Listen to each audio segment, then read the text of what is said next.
Good viewer, you are watching Xirtus. This is because Xirtus makes you feel good, makes you feel fulfilled. You are enjoying this. You will continue to watch Xirtus for a long time to come. You want to subscribe to Xirtus, and you will. You will like and subscribe and share. You will tell your friends. Tell your friends about Xirtus. Your friends will come to like Xirtus, much as you are liking this right now, as we speak.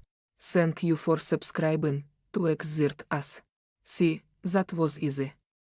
Hello. Welcome to the Xirtus.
Well, the 14th century in France is a period marked by significant political and cultural developments. I mean, the 100th-Year War comes to mind, right, in like 1337 to 1453, and then the Black Plague.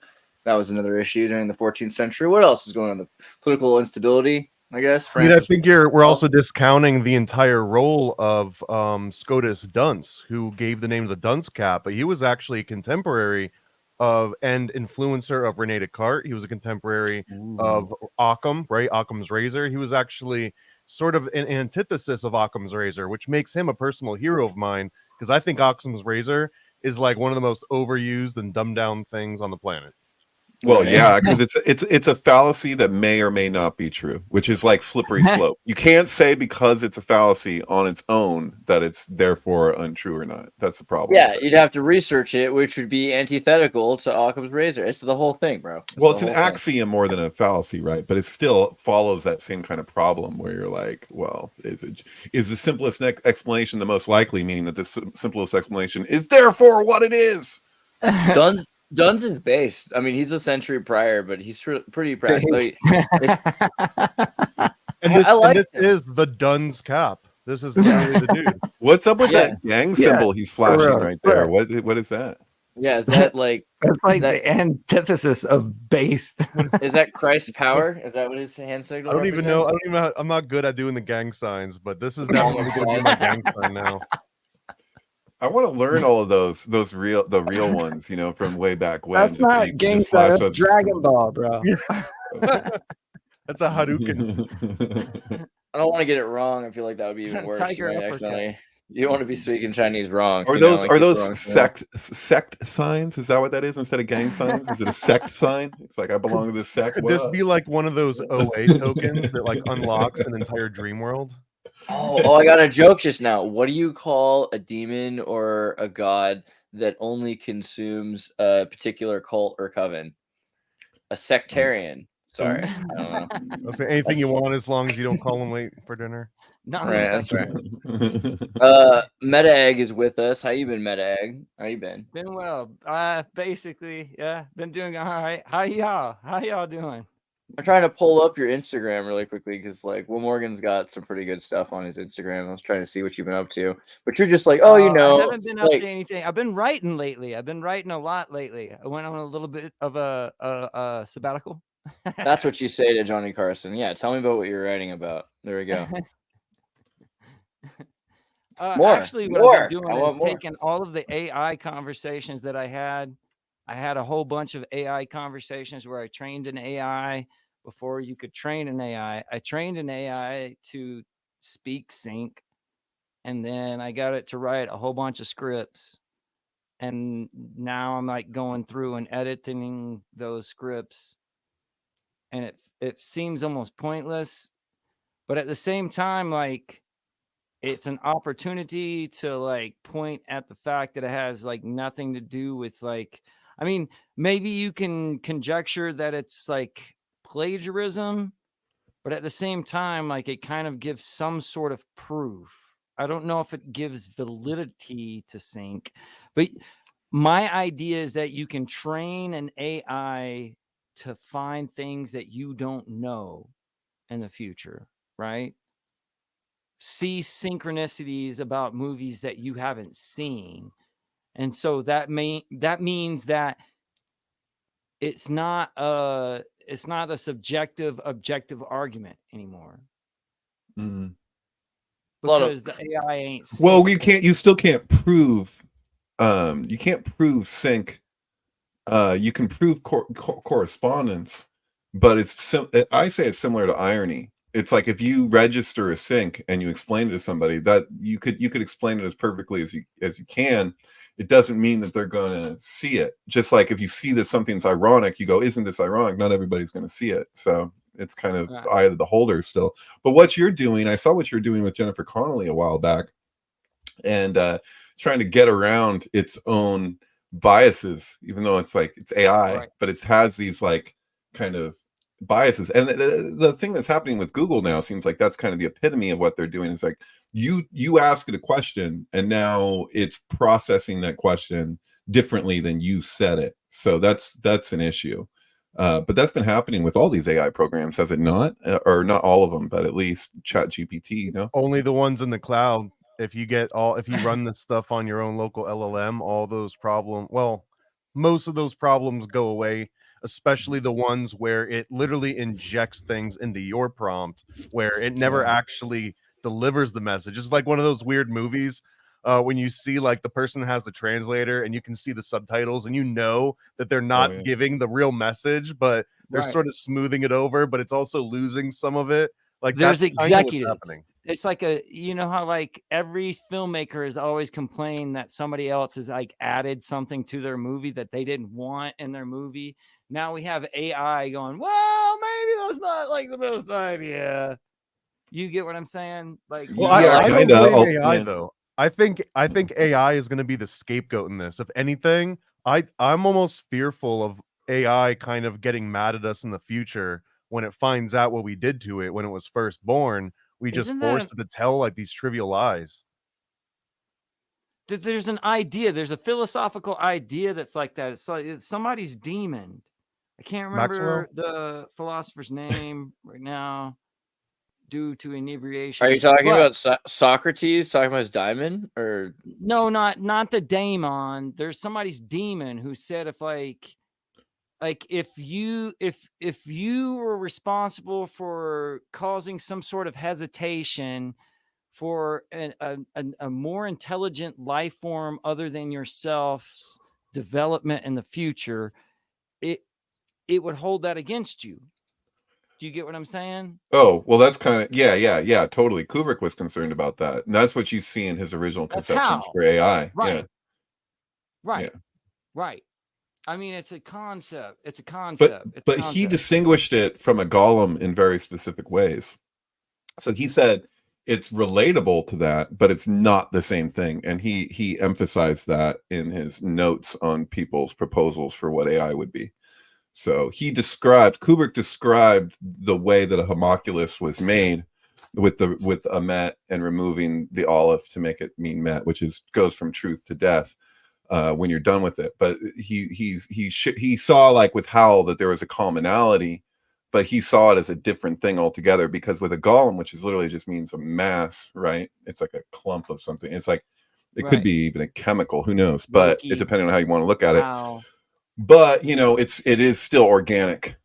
And so that's in AI, you see the distinction between orga and mecha. And so he was looking at that the mecha isn't the same thing as the orga, and it's a mistake to take it that way, because the guy who was writing the conception for him that he was pitching was not understanding that distinction. And so Kubrick had to like emphasize that for him. He's like, we're not actually talking about the same thing here, but it's relatable. I just don't get how orga and mecha are really that different. I mean, they're distinct but not separate.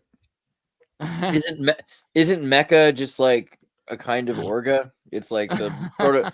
It's the proto. It's like chai tea. You're really basically just saying tea. Well, yeah, no, they're two distinct orders. Is the organic order and the mechanical order. So one is something that we manufacture, but the thing is that you're right insofar as, Andreas, that what we manufacture couldn't exist without that underlying organic order.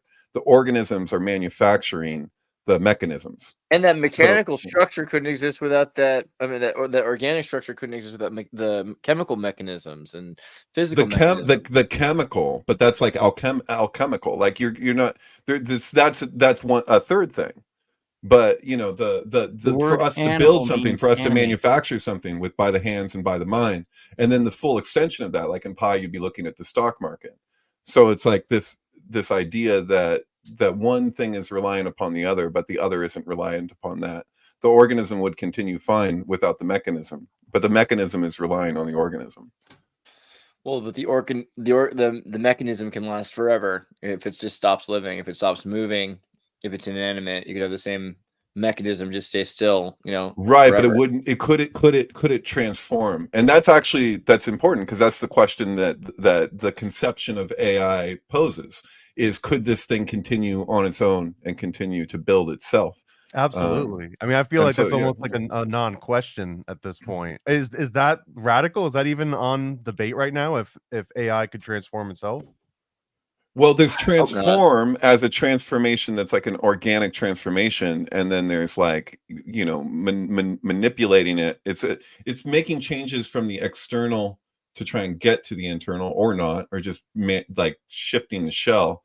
Right. And then there's a fundamental like organic developmental shift. So it's a different, like, would it evolve? Like, we could call it by the same name, but is it the same thing? That's a real philosophical question. Well, how about this? Because I feel like the external would be the AI would use social engineering to manipulate humans in order to make whatever changes it would need as that external force, right? Totally. But that's still reformation on an external level. Even if you're talking about conditioning or programming our behavior, that still belongs to the external, or it belongs to the secondary order, I should say. So who takes ownership of this feedback loop we're in right now, right? As we change AI to be better suited to what we think our needs are. And when I say we, I mean the absolute, global controllers. But as we decide those things, at what point are we absolutely sure AI has had no influence of its own in some of the decisions that are being made? Hey, right. Thomas, that's a separate how much question. Do you know about Philip K. Dick? I mean, enough to be dangerous and make myself look like an idiot. Well, that's like the questions that he basically faced. Yeah, what is it? Do androids dream of electric sheep? Is that right? But beyond that, his exegesis. So the exegesis. Yeah. So ahead, that that's. Yeah, no, it's just there's his fictional books, which he believed that there was an element of truth in very specific ones, including "Flow My Tears," the policeman said. And so he believed that there was truth in those fictional stories that was being pointed to, but his exegesis is his actual, like, you could call it his magnum opus. It's like PKD's version of the Red Book for Jung. What Jung's Red Book was for Jung is what exegesis is for Philip K. Dick, and it's just his own kind of processing around these ideas. And so that'll take you much further than reading any of his fictional works will. I've read that. I'm gonna have to read that. Oh, that's up your alley, man. Yeah, and it's one of those books. It's almost like you can open to any page and just start reading, even at any point, and get something out of it. It almost feels like a religious book in that way. Well, what's the thing about the definitely a religious exegesis? book. What about exegesis were you bringing in? What's that? Will, right? Me? Will, weren't yeah, you Will. trying to? Will, you asked about it. Well, What I was the mean, reason? I can't necessarily remember exactly what we were talking about before. I knew it related. David picked it up. However, There I was a think, question from Thomas. I forget what it was too. Well, we Philip K. were Dick talking is, about like, AI, almost and at what necessary. point Oh, if for it can sync evolve. Yeah. Or and at what point in the feedback loop do we even notice it's evolving versus VALIS we loop. think we're the ones that are doing it versus it's having us do it. There's Right, a but there could be concept arrangement of space time VALIS loop. yeah, space-time VALIS loop. There's a concept called a VALIS loop. You said what point of the feedback loop. So there's a lot of like connotation between reality being like a film, a tape, you know, like a cassette tape. When the song's not going, in between, you can hear the song that's on the other side, so to speak. Yeah, totally. And you know, that was the problem with 8-track. Was why did 8-track what was the number one fail of 8-track was that you'd have the B side bleeding into the A and vice versa, but in reverse. So you're listening to both happening at the same time, which I felt like was kind of like a cool kind of allegory like for you would VALIS. actually buy. Like you'd buy the limited edition. Like, what do you mean the tracks bleed together? That's how it was supposed to be. I love it. Right. Yeah. It's a train wreck. It's hard to listen to. Right, it's all pareidolia, really. But that's what David does with mixing. That's why what he does is important, because it's on the same, like, it's like feedback loops that people are unaware of. Now, this all has to do with like dreams and interpretation of symbolism, right? Like, who has the master inventory of what dreams mean, or is there one? And is that just a feedback loop? Like, who gives the dreamer the dream, right? Right. And there's a lot of talk about what synchronicities mean. Like, there's a guy who wrote a book, I think his name is William Gibbs or some shit like that. Like, he basically said that he demystified synchronicity, where he said it was the individual giving themselves the sync. But is that what's happening? I mean, is the person aware that that's the whole idea of dreams, right? Like back in like whatever the 1910s to the 1930s, that the psychoanalysts were all of a sudden going, hey, let's start analyzing dreams. Let's see if there's anything there, right?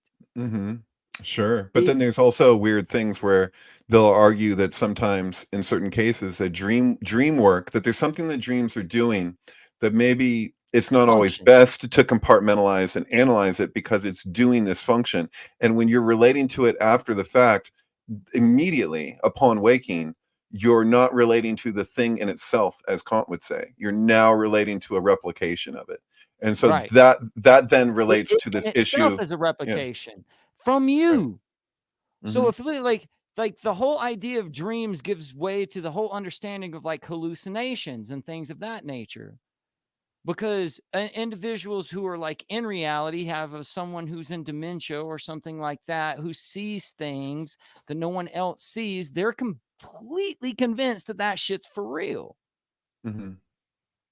Yeah. And then there's also like the issue, like if you're talking about, there's a great book, James Hillman. You're probably familiar, Will, you know, James Hillman's stuff.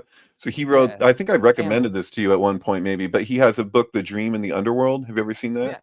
Yeah. So incredible book. One of the best books I've ever read, actually. And he was like a kind of successor in Jungian psychology.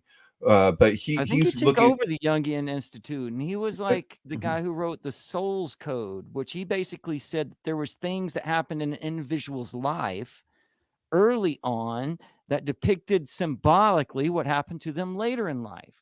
And he basically said that there was like a code to the soul, as if the life was one single image, and then therefore the beginning of the life was informed by the end of the life as like a hologram. Right. Have you heard the idea that when we're dreaming, we're not actually dreaming, that it's the moment upon waking or coming to or being lucid when your left hemisphere starts to interpret whatever was going on.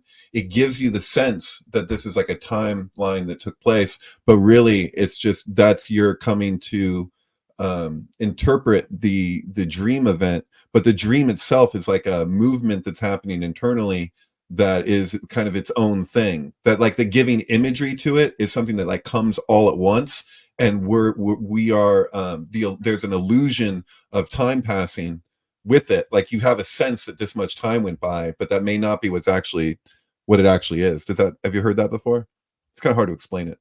Well, I mean, I noticed that he's showing like images of like Aboriginal dream art or like big dreams, right? Mm-hmm. Mm-hmm. But a big dream could like change the course of history.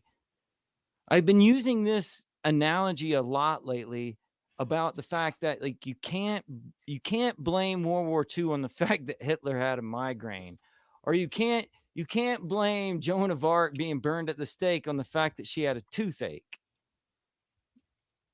Why not? I'm trying to follow.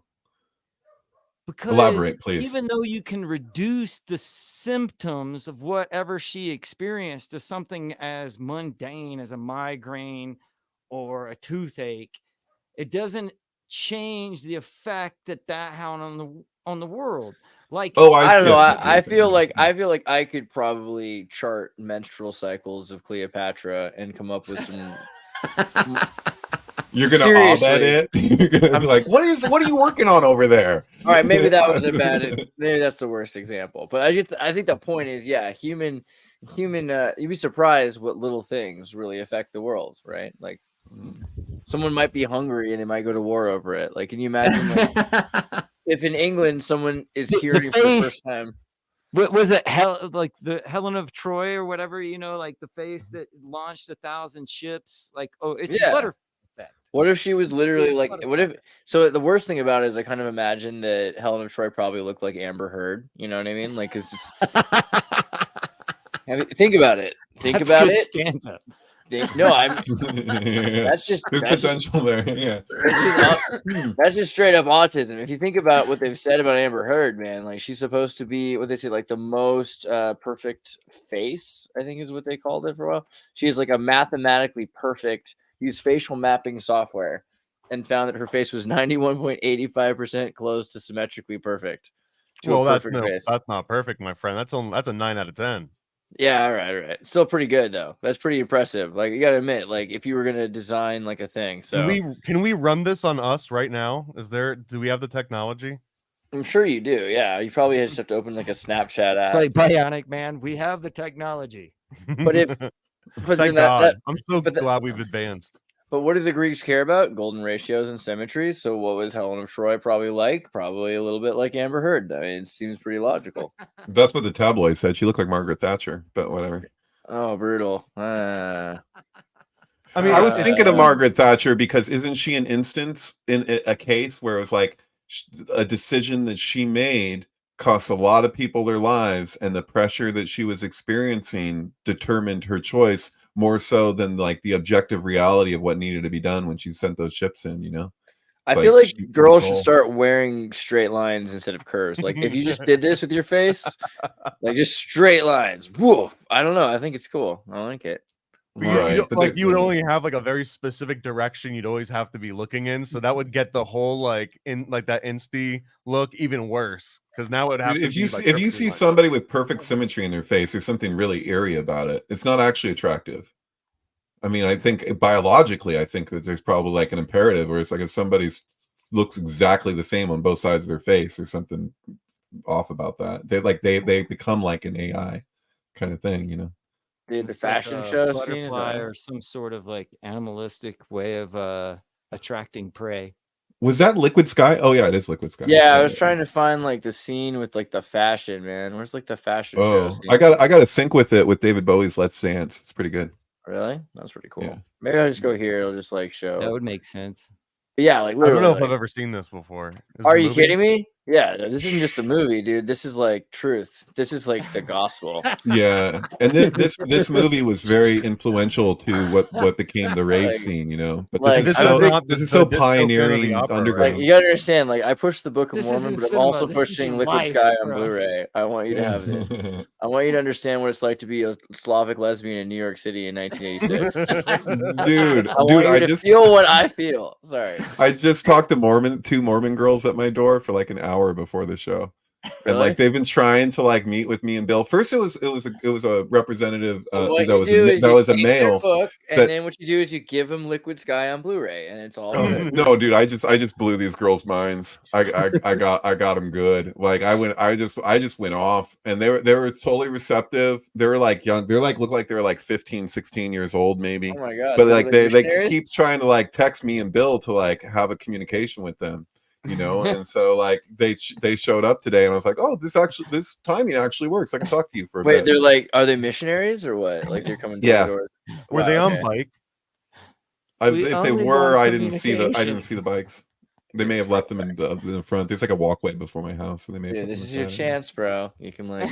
This is your end. No, it's like you came here to teach and you walked away learning. That's what happened. I tell you, I finally got Plan 10 on DVD. Like the movie is actually like it's incredible.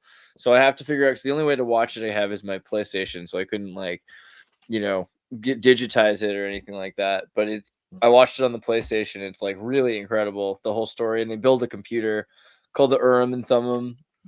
It's like an AI system, and it's got all of the Deseret symbols in it. It's really, that scene's a lot like Pi, like it's all about like building a machine that can understand like the Enochian alphabet, like the angels alphabet. So I like that. I think that's pretty much on. Sounds fascinating. Point. Are you guys all like hip to John Dee? Have we all like read John Dee over here and like tripped out on all that? Putting Liquid Sky back on the screen. No, yeah, keep talking about John Dee, but I'll put on. I'm just curious. Like, I feel like you guys are all like you've dipped your feet into John Dee's. Well, I'll admit my information about John Dee is almost limited to his like human experience, and like my impression of him is very like less of the supernatural and more of maybe he got conned a little bit. He might have gotten swindled in his old age by a young whippersnapper named Ed Kelly that swore that he had this magical red powder and was like, hey, I'm about 30 something and your hot wife's about 30 something and you're kind of like this old dude and you're giving me all this attention. Why not see how far I can push this? Just like I've been doing my entire life, which is why I don't have the tops of my ears anymore, right? Because didn't Edward Kelly have the tops of his ears cut off for kind of being like a snake oil salesman? So I mean, there's a lot of correlations with Mormonism in this regard, specifically with like the scrying and everything. The same exact. Yeah, but snake oil is it's really racist. It's anti-Tartarian, I think, to be calling because there really is a snake oil, and people were using like minerals for sticking like Chinatown and things. We used it into the 20th century, and yeah, there were dudes like with twisted mustaches that were. Peddling fake snake oil. Let's call the fake names out, bro. Fake snake oil is the problem. It's not snake oil. I'm with you on that. Let's call names out. As far as I'm concerned, it's like placebo. Like they really weren't snake oil salesmen because I'm pretty sure their product worked at least 30% of the time. Oh my god! You remember that movie? It was petroleum. It was never snake oil. It was regular oil. It was John Rockefeller started selling petroleum byproducts as like all kinds oil. Of cure-all. But he just drinks snake blood at the beginning. You're talking about at the beginning of the movie when he drinks the snake blood. I don't know how many people besides David and I saw this trust fund Illuminati like David Rothschild the movie. Yeah, The Beach, but. Isn't The Beach like the beginning of it is it's just snake blood. You're right. It's not snake oil. That's what Jack from Titanic washes up. That's exactly right. That's the thing. We got to do like a proper synchronicity because that's the thing. He didn't die. He didn't die. Like eventually, he's like at a certain point he was gonna break up with Burroughs, but then there was like this earthquaking shatter the iceberg. It would be really rude to break up with somebody as everyone's dying. So like this is his out. His out. He's like I'm good. Like he sings to the other. You can see him smile. Yeah. I'm sorry. Bill says the story of how he thwarted the Spanish Armada by telling the English to not attack because he predicted a hurricane is incredible. Speaking to John D. Oh, I think it's like. I thought you meant Leonardo DiCaprio. Wait, what about John D and Spanish? Well, Spanish I think Armada. John D and DiCaprio are related through the That's true. other, His dad. His dad. Ian Fleming. Yeah, right. Yeah. Fleming. The other like English intelligent agent. Why is that Ian was Fleming into the related occult. to Leonardo DiCaprio? How do you connect Ian Fleming to Leonardo DiCaprio?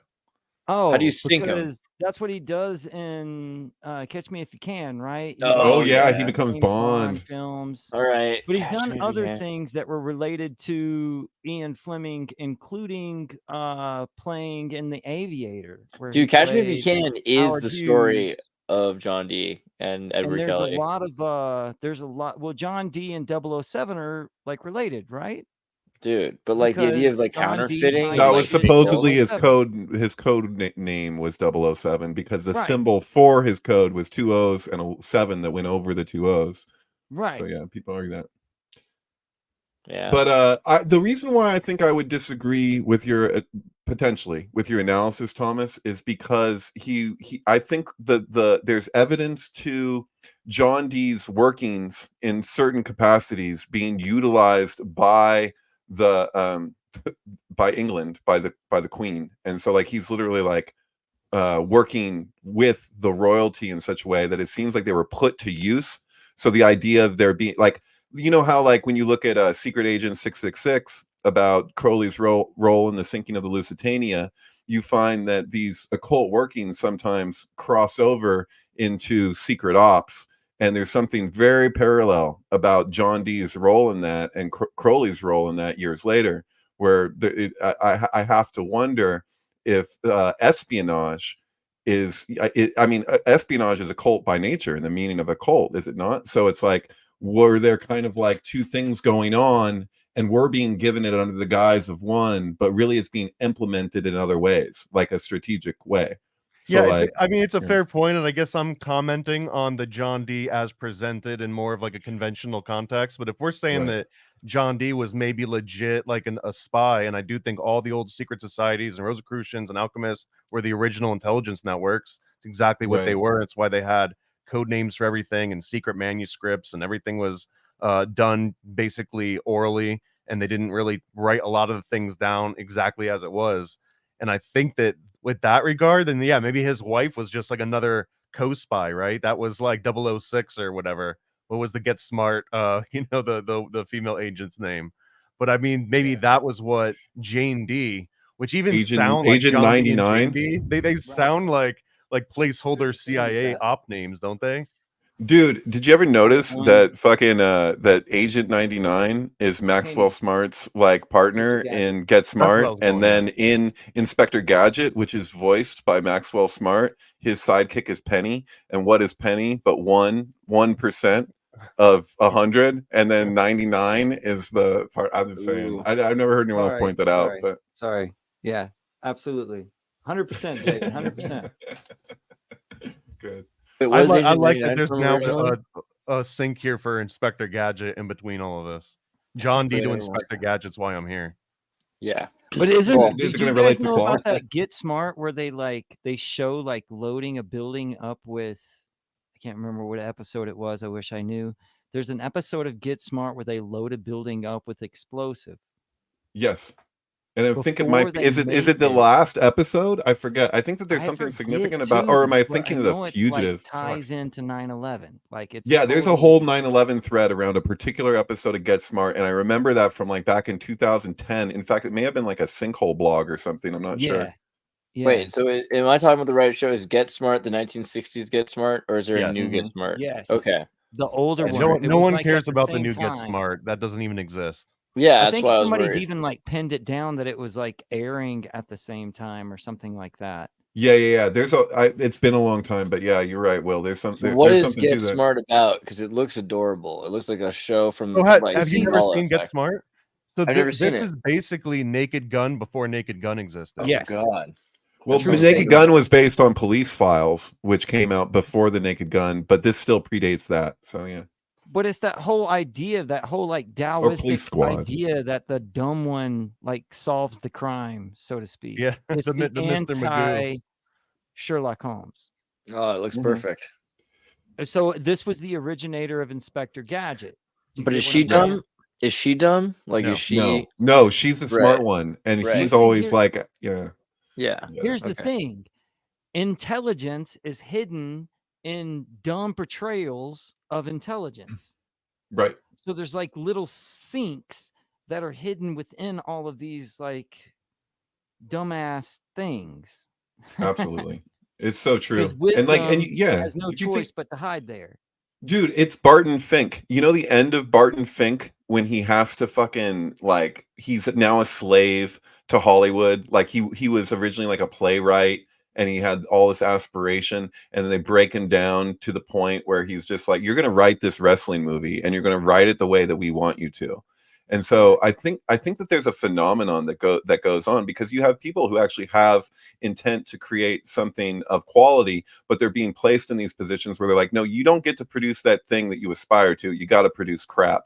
And so in being in that position, it's like Josephus Flavius. It's like they're put in a position where the best that they can do is kind of encode in something of value in the midst of this superficial thing that they're basically being contracted to write, and so you have to navigate that, and that's a weird thing. And sometimes I think people see it as like they're like, oh, Illuminati confirmed, and they're like, oh, these people, it's just like they're just winking at each other, like they're all in on this devious plot. And I think that does go on. I do.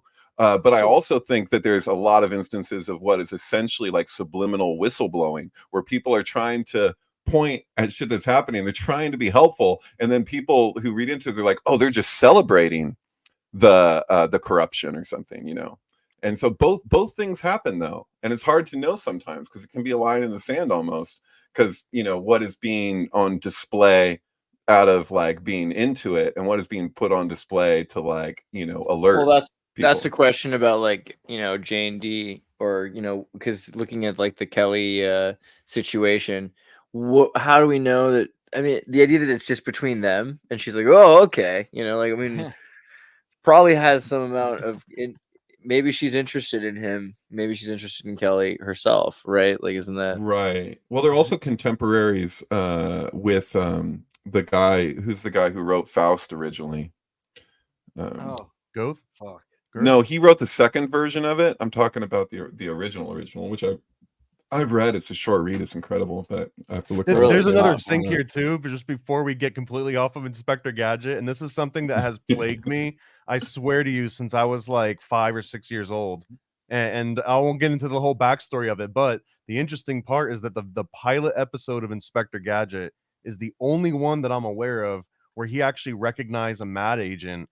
They're on like some ski slopes or something, and he sees mad agents like actually skiing down, and he says something like, oh, those are mad agents. But after that first episode, never again does he ever sort of state the obvious. He never really recognizes in mad agent, and it's always up to Penny and Brain in order to figure this stuff out. And I always chalked it up to like writing inconsistency, or maybe like the pilot. And I still think that might be the practical reason why in the very first episode and never again is he smart enough to recognize a mad agent. But maybe there's like also some interesting like occult symbolism here of like out of sight, out of mind. Well, we're letting you know the first episode, one time only, and everything else is a compressed and memory. never again. Wait, yeah, what? It's probably that he nearly died, and like now he's like lying on the ski slope, and the blood's draining from his brains, and he's thinking about Penny. You know what I mean? And like the whole thing, he's like, I got 1 cent left. That's too dark. I'm and sorry. No brains. That's good. I'm sorry. That's what I think about most cartoons. Wait, so it wasn't Gautier who wrote? Oh no. So I sent it in the private chat. If you look in there, so it's Marlowe. Marlowe before Gautier. Okay, interesting. Yeah. So if you look at the time frame here, I think he's he beats. Hold on a second. There's something. There's something, or maybe it's Yeah, I think Gautier beats Marlowe, because Marlowe does maybe the play in like the 16th century. It's in the 13th century. Oh wait a minute, you're saying no. This is Marlowe. Marlowe wrote Faust. I'm gonna stand by that. You can look into it and you can fact check me, but I'm pretty damn sure of that. Okay, hold on. Sources. Tale of Faust bears many similarities to Theophilus legend recorded in the 13th century writer Gautier. Here, a saintly figure makes a bargain with the keeper. However, the origin of Faust, original character based on Faust, magician, obtained character in Polish folklore. First printed source of the Legend of Faust is a small chapbook with the title "History von Johann Fausten," published in 1587. Okay, and he's 15. It's called Dr. Faustus.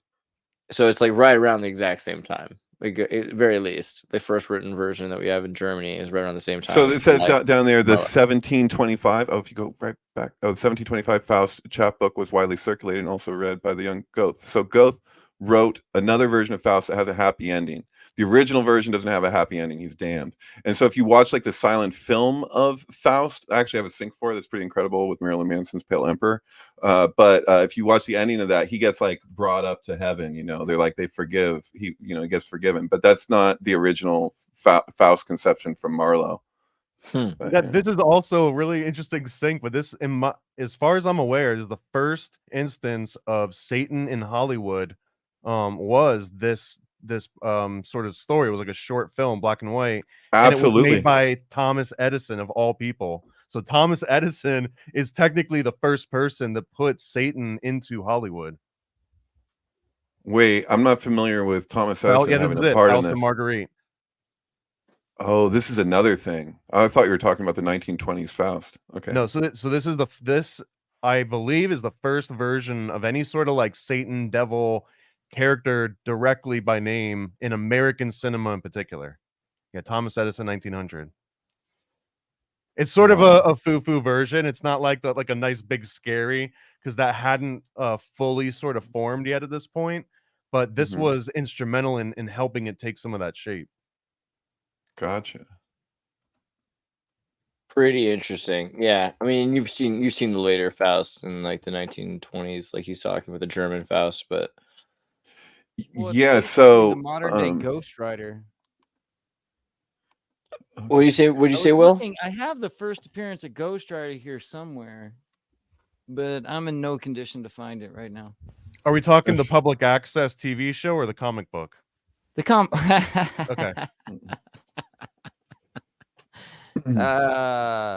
Both. We're talking about both. No, the original comic book is basically Johnny Blaze makes a deal with the devil. It's Faust. It's like the Faustian comic book, but it's kind of like, it's peculiar because of the fact that it had to do with okay, so there was a thing in the 1930s that was called the Seduction of the Innocents. Have we talked about this before? I think we might have. I recognize it. But yeah, I hate that it's like that. It's a book that came out that basically analyzed comic books and say they were like seducing innocent children in the ways of like sexual deviancy and mental, like there's this whole thing where they talk. That's where the dynamic or the ambiguously gay duo comes from. Oh yeah, there's a wiki. There's a wiki about it. Like people will talk about how, and this is 1954 morning, and it begins like any other routine morning in the lives of millionaire Bruce Wayne and his hard Dick Grayson. That was a good sleep. Come on, Dick. A cold shower, a big breakfast, and then down to the Bat Cave to repair the Batmobile. I'm way ahead of you. I mean, these were the kinds of innuendos that were pretty common in Batman comic books in the 50s, right? This is even before the TV series, like straight in the comics. And yeah, there's a lot of that.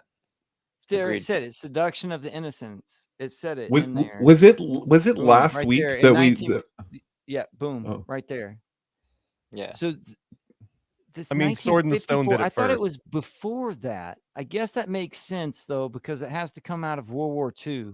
So it's basically during the McCarthy era, right? Yes. Is that right? Or is my time right?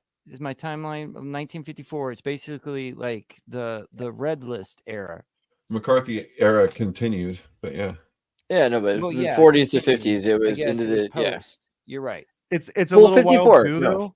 54 this is is right related to the juvenile delinquency research, because if you look into juvenile delinquency research, it starts in the early 1900s and it goes, I mean, till modern day. But by the time they get to the 1950s, I swear it seems by documentation, they're just like, all right, we've tried speed, we've tried coke, we've tried depressants, we've tried all these chemicals. Let's just start throwing some Give stuff him at the some wall. acid. Yeah. Yeah. I mean, if you look, the guy's name, I've given him the name Benzentine, or Benzine Bradley, even though that's not a nickname. I'm gonna make it to him.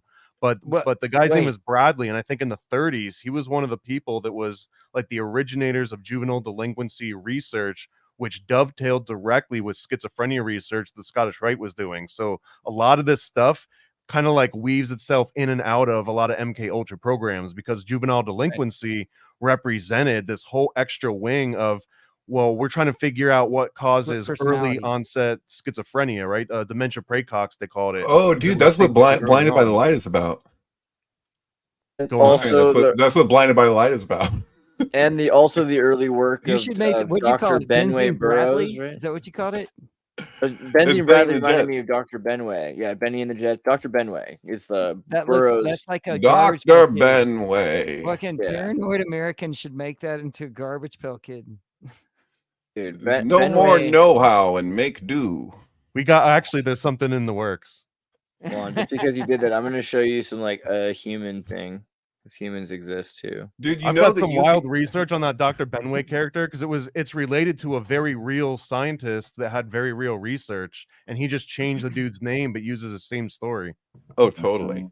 Yeah, I've been down that hole before, dude. But there's like this weird scientist who is involved with Sesame Street too. Don't let me forget. Yeah, we can talk about Sesame Street. Wait, this is important to me. I forgot about how cool Baki is. Dr. Benway's song is. Nope.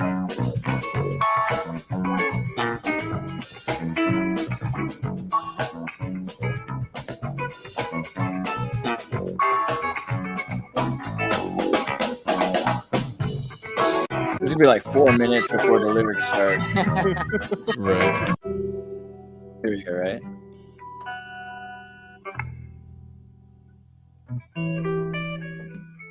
Dr. Benway was the man who had the supply the demand. Do a strange thing to your soul, and you never get down and you never grow.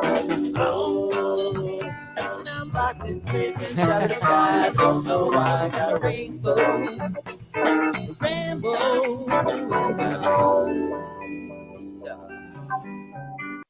All right, I'll take it. That's enough. But you get my point.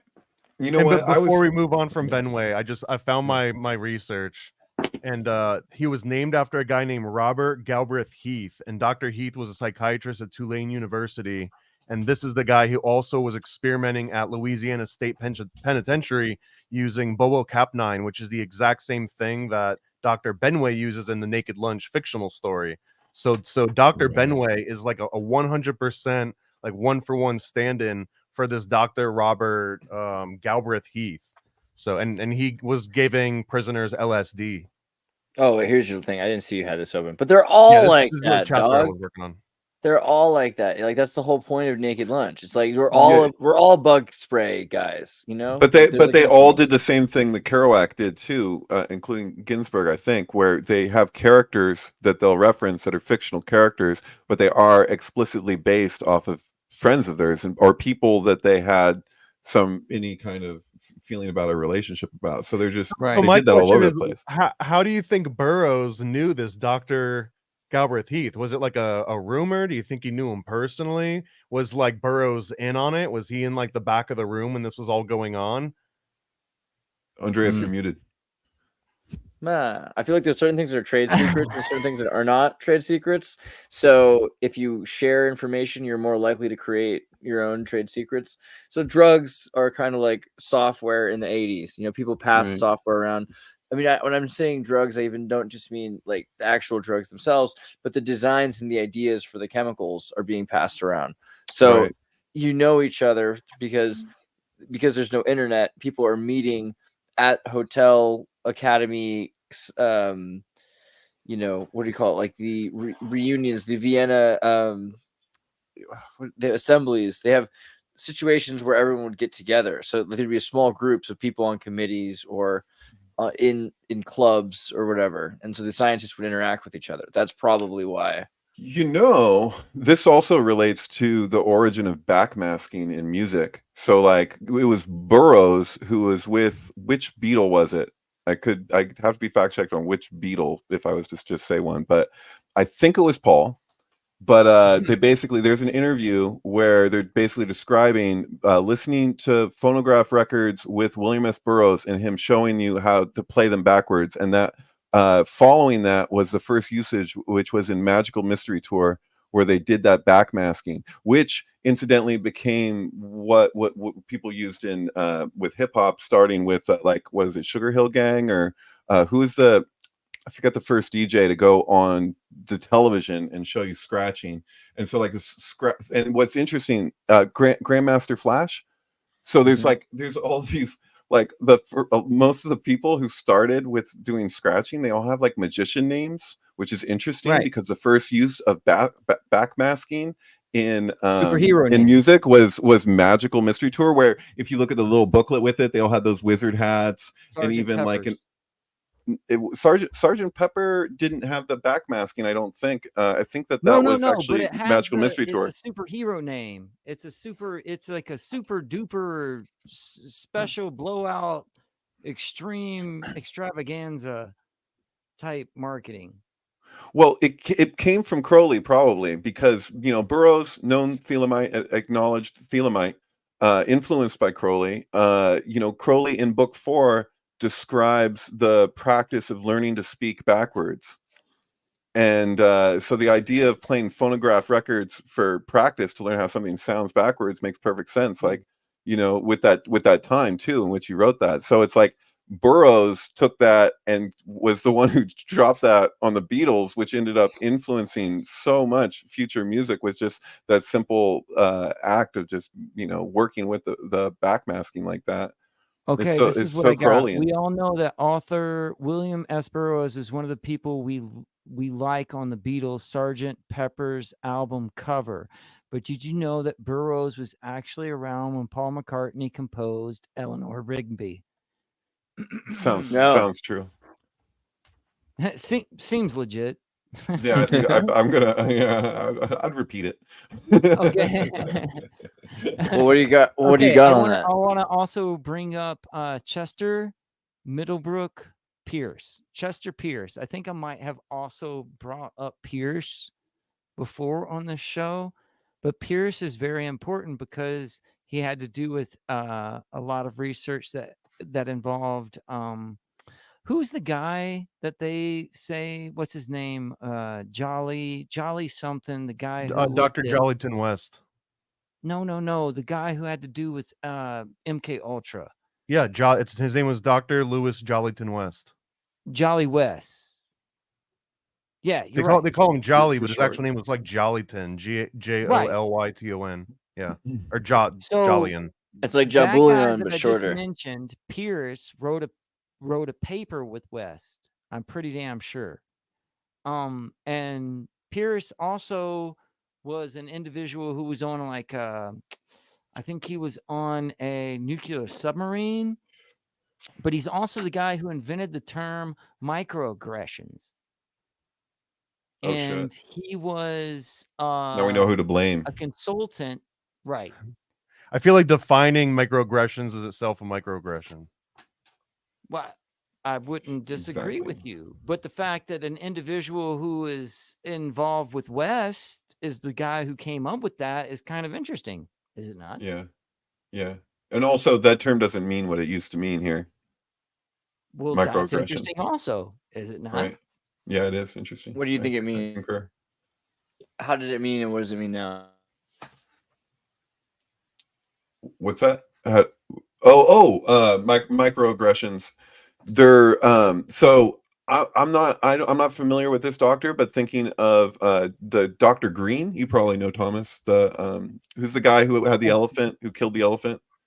Well, that was also Dr. West, but Dr. Green was a name. Yeah, he was involved in it too. In some of Fritz Springmeier's work that might have been a reference to some like German scientist. Actually, are you talking about Dr. White, Dr. Ewan Cameron? Green, they called him Dr. Green for short, but I mean, Dr. Green, as far as I know, was like Mengele or something. Well, he was with the elephant thing, but that guy was at Berkeley, and I actually had a long communication. I took I used to drive a cab, and I was talking to this guy at the bar, and I drove him home, and I ended up having like a long-term communication with him. He was experimented on in MKUltra by this doctor, and he told me the name, and I recognized it, and I was like, you do realize that, like, I was like, because this guy left for India and spent years and years in India. He was a student of Sri Nisarga Datta Maharaj's student, who actually went by Sailor Joe, I think. Oh no, Sailor Bob, excuse me. It was Sailor Bob, because he had like a anchor tattoo and was actually a sailor before he was like a yogi guy.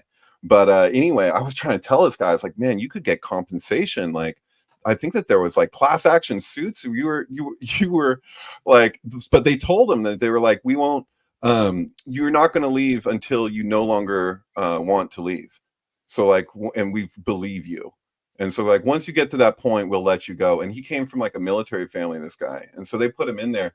But a lot of the things that he described that, you know, to kind of keep him in his place, I mean, I don't know, I have to look at what it is that you're sharing here, but like my knee jerk to like the use of microaggressions, I'm like, what he was describing, that feels really applicable. But in that context, you know, like micro triggers for hypnosis. Yeah, I see that as different than when people are throwing around saying, oh, you're coming at me with like your microaggressions or whatever that might mean for them. You know, it's open to interpretation. It's kind of like I don't know. There's other examples of things like that. I don't know, but well, it's interesting. Yeah. I mean, I had such a hard time just now trying to find the MKUltra victim testimonies, and I'm sure our video is going to have an issue just because I'm showing it. But if you go to DuckDuckGo, Google, Bing, or anything like that, and search for images, and then you can usually find the thumbnails for the MKUltra victim testimony. Yeah, I was going to say virtue signaling, but yeah. Well, we'll get there. I just wanted to say, like, you guys should you guys, gals, and everybody in between should watch the MKUltra testimonies from 1994. I think this is from. Where I know this is going to sound really like passe too, but like back when NFTs first came out, this was the first NFT I minted. Was this MKUltra victim testimony? I turned it into an NFT, and I minted a bunch of them. If you go to like odyssey.com/MKUltra, I'm pretty sure I still have the highest bid for MKUltra, so that's cool. Which gets you that plus 5 hours of more MKUltra fun. Is this all MKUltra testimony that you have here, or what is this? And there's a bit of Bill Cosby commercials from the 80s and stuff like that. It's a lot. It's kind of an art film, really, but it's like just made of MKUltra found. It was saving lives, man. It's saving Cosby lives. Was saving lives. Oh man! So just FYI, I had to pull this up because it was gonna not let me sleep tonight. But in Fritz Springmeier's work, like the undetectable formula to create a Illuminati mind control, like you guys know what I'm talking about. First of all, of course, Fritz Springmeier, Cisco Wheeler, of course. So in that book is where they cite that Mengele is Dr. Green. That all these MKUltra references. So you to think Dr. that beautiful? Green, you think beautiful Joseph is Dr. Green? Really?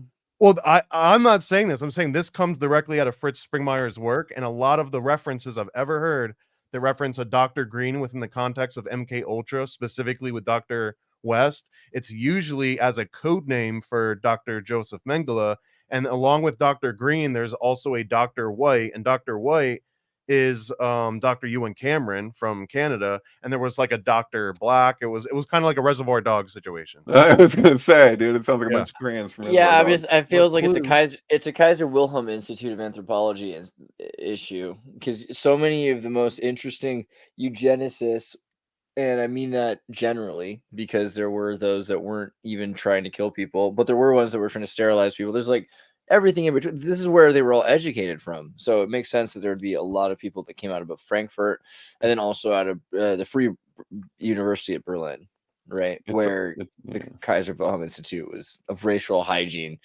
I mean, it's in the name. you know.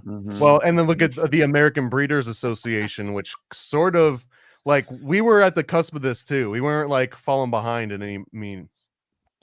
Yeah, well, people still raising horses here. It feels like that. Well, But yeah, microaggression. no, it's totally different. Yeah. I don't know. Microaggression Nothing to do with seems like horses. It has to do with people. no. I think for a New English person who raises horses, it's probably pretty similar. But okay, we don't have to think about the American eugenics that's going on now and how there are people to that a are certain extent. Microaggression is a symbol of what we've been talking about all night, though. The idea that you can relay a message that you don't consciously, intently mean to relay. No, see, Yeah, like people the can thing, also project, so it's a problem, man. You How can gonna also- determine? It's a problem. I don't think it's necessarily an accident. I think they're saying that you ought to know. So what they're saying is this is a communication. This is a language. You're supposed to interpret and understand people's micro triggers, and their triggers. Then it's no longer about them having triggers. It's about you having aggressions. So if you're not communicating clearly, it's on you, right? Like you should learn how to microaggress appropriately. Like there are certain circumstances where I'm in a train and I'm just like, oh, you know, I like to put my legs like man spread. I don't do it all the time, but like if I'm You've talking done to it plenty.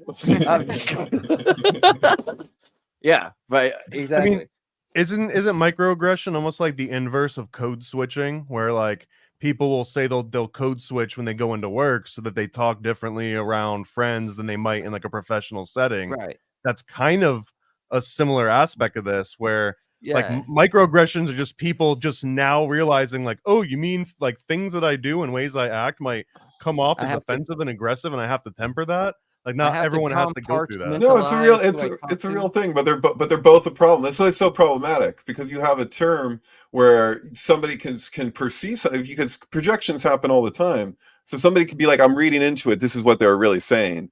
And you can assume a lot about a person. You can like take their whole character of who you believe they are. It could be somebody you just met too.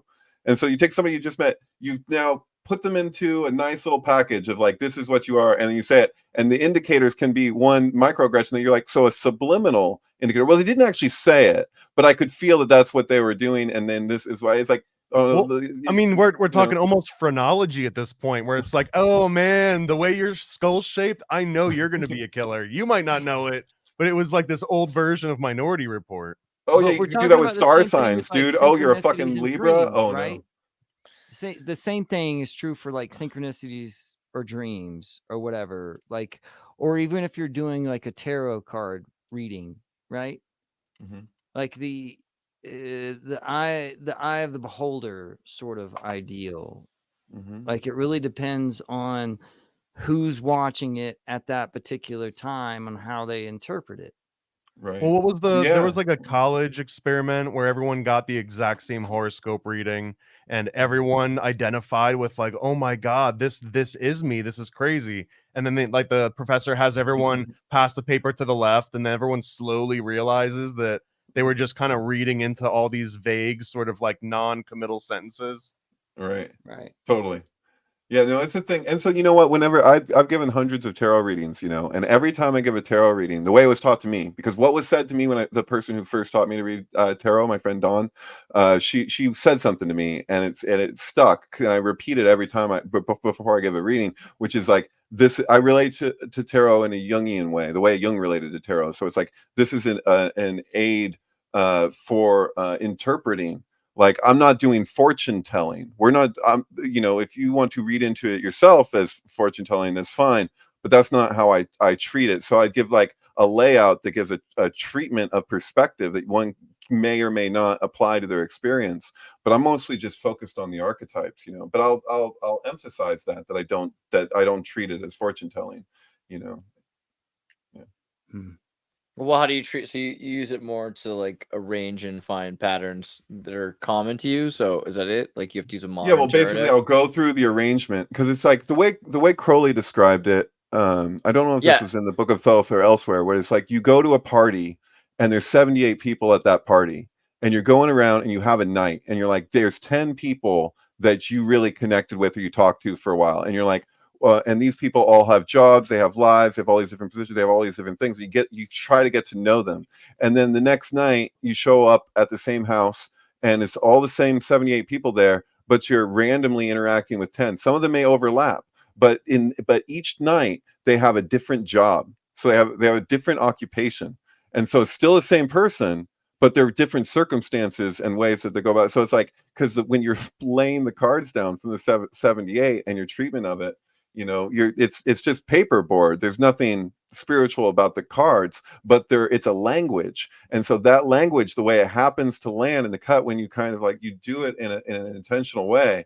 This is how Jung had a treatment of it as well, is that you can use this as a means to psychoanalyze yourself.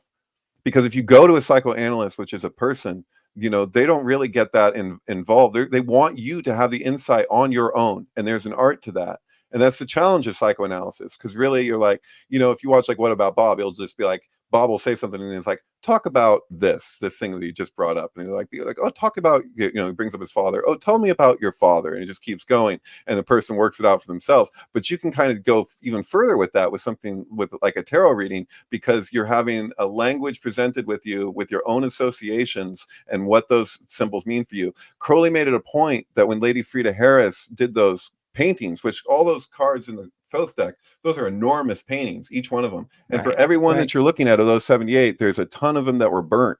Like, because if it wasn't the one, then they set fire to them. I'd love to know where those paintings exist. But anyway, he made it a point that Lady Frida Harris, prior to that, apparently had very little, if any, occult knowledge. And he thought the less that she knows these symbols as she's painting them, the better, because in that role, she was playing like the unconscious, whereas he's like, love is the law, love under will. So she was like basically coming at it with the love, and he was giving treatment with the will.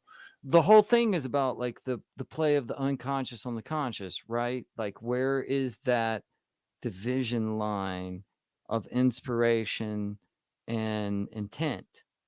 Right. Well, she went on to do Masonic tracing boards too, because she was involved with female Freemasonry later, but not when she was working for Crowley. This is her introduction, as far as I know.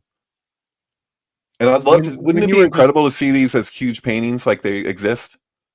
Yeah, I think so. I saw somebody I knew had a book that was like huge. It had each one as like a giant page, like a poster size. Where are they? Are they at some like OTO headquarters? Where the fuck are those? Dude, I'm sure they're under the McDonald's. They're under the McDonald's in San Francisco on Haight Street. Like, that's, Well, they burnt down the Loch Ness mansion like a few times, right? So now it's just done, right? Crowley's Loch Ness mansion. That Jimmy Page had or whatever. Yeah, they don't want any more Loch Ness monster sightings for now. But yeah, I feel like that's the other thing. Try to find me some decent Loch Ness monster sightings before Crowley. I mean, give him credit for one thing. I wanted the timing of that to work so bad. It doesn't work. It's not. Oh, you're saying before Crowley? You're saying after Crowley? So even if it's years later? Oh yeah, years later. Enough? Yeah, most of the ones that are happening years later. Okay, I got you. That works. Yeah. Like once you clog a toilet, you wait till it's set loose. I don't know. That's the Loch Ness monster and Aleister Crowley, basically. Interesting. I just want to pitch in too that what you were talking about, David, about having like a party where everyone just keeps changing like what their roles are constantly. This sounds a lot like Freemasonry too, because in like a Freemasonic lodge, the worshipful master doesn't stay worshipful master forever, and the different, the senior deacon and junior deacon, they don't stay those positions forever. Those are meant to be rotating positions, so that every time there's a ritual, you potentially get a completely different viewpoint of every time. Oh, absolutely. That's why he has the Knight as the highest of the royal cards, which isn't true for Rider-Waite or even Marseille Tarot or anything, except for the Thoth deck or anybody that did that after him. But what? Anyway, I really wish that the Freemason symbol was just like, like a dude who's just like this. It just should be a guy who's like, hey, I can't wear any more hats. I've got too many hats. Funny you say that, because in some jurisdictions, being worshipful master means you can pick whatever hat you want. So I've seen worshipful masters that had like cowboy hats. I've seen some that had like top hats. Like it's almost like being a general at your own military base. Like you actually have a little bit of leeway over what your dress code is, and it's only for you. Like everyone else has to follow a regular strict dress code, but you get to tweak it a little bit. It's Is this what they mean by the not devil to- wears many hats? I'm sorry. It's not just it's impossible not to notice that programmers, I guess you could say the devil too, but like programmers will wear many hats, and the lodge structure, BBS boards and chat rooms and everything like that, they all started with lodge structure, to be invited in, to be confirmed by a member of the room, to have hierarchy, you know, that people are choosing, which is the moderator, or someone's actually built the lodge and established it themselves for their community. I mean, the entire system is built on the lodge system. Freemasonry are just Reddit mods. and guild. Reddit admin. A lot. I've actually met quite a few Reddit mods in my life, and a disproportionate number of them were Freemasons. So there is that. I think also not the same with Wiki, but definitely some on Wiki. But the idea of just a chat room system and having like the idea of the internet, like people wearing many hats, black hat, white hat, hackers and things like that. I knew a lot of Boy Scouts who were really obsessed with hacking, and you could see like hacking leads into the NSA and things like that. It's not just counterculture, you know. But you see that it's like that game in Wayne's World where the beauty part is that you don't get to the next level, so the kids keep coughing up quarters. See, because like if you're talking about the OTO or whatever, you have this thing of why is the knight the highest royal card? It's because there's this idea that like when you look at the king on his throne, that he's arrived, that you've arrived somewhere. It's like in Buddhism they say you've arrived to the other shore, but he has it that at the end it's still action. He's still in movement. The only knight that isn't in movement is the Knight of Discs, and that's because it's the most Tomasic, or the most, you know, grounded, earthy, you know. But there's still like it's still a pause before another movement. In that case, it's not a throne, and so there's this idea that you get to the highest level, but there's still more. It's fucking Mr. Gold in Revolver, where it's like no one sees Mr. Gold, but Mr. Gold sees everyone, you know? And it's like, well, who is Mr. Gold? Mr. Gold doesn't even fucking exist, you know? There's like, you're like, oh, who's at the top of this thing? Really, nobody's at the top, you know? Not really. It's like a hurricane. Mr. Gold's kind of like, you know, Goldstein in 1984. You're looking for him. I don't know. I was trying to find like this new age picture, but it won't load. So I know what I'll do.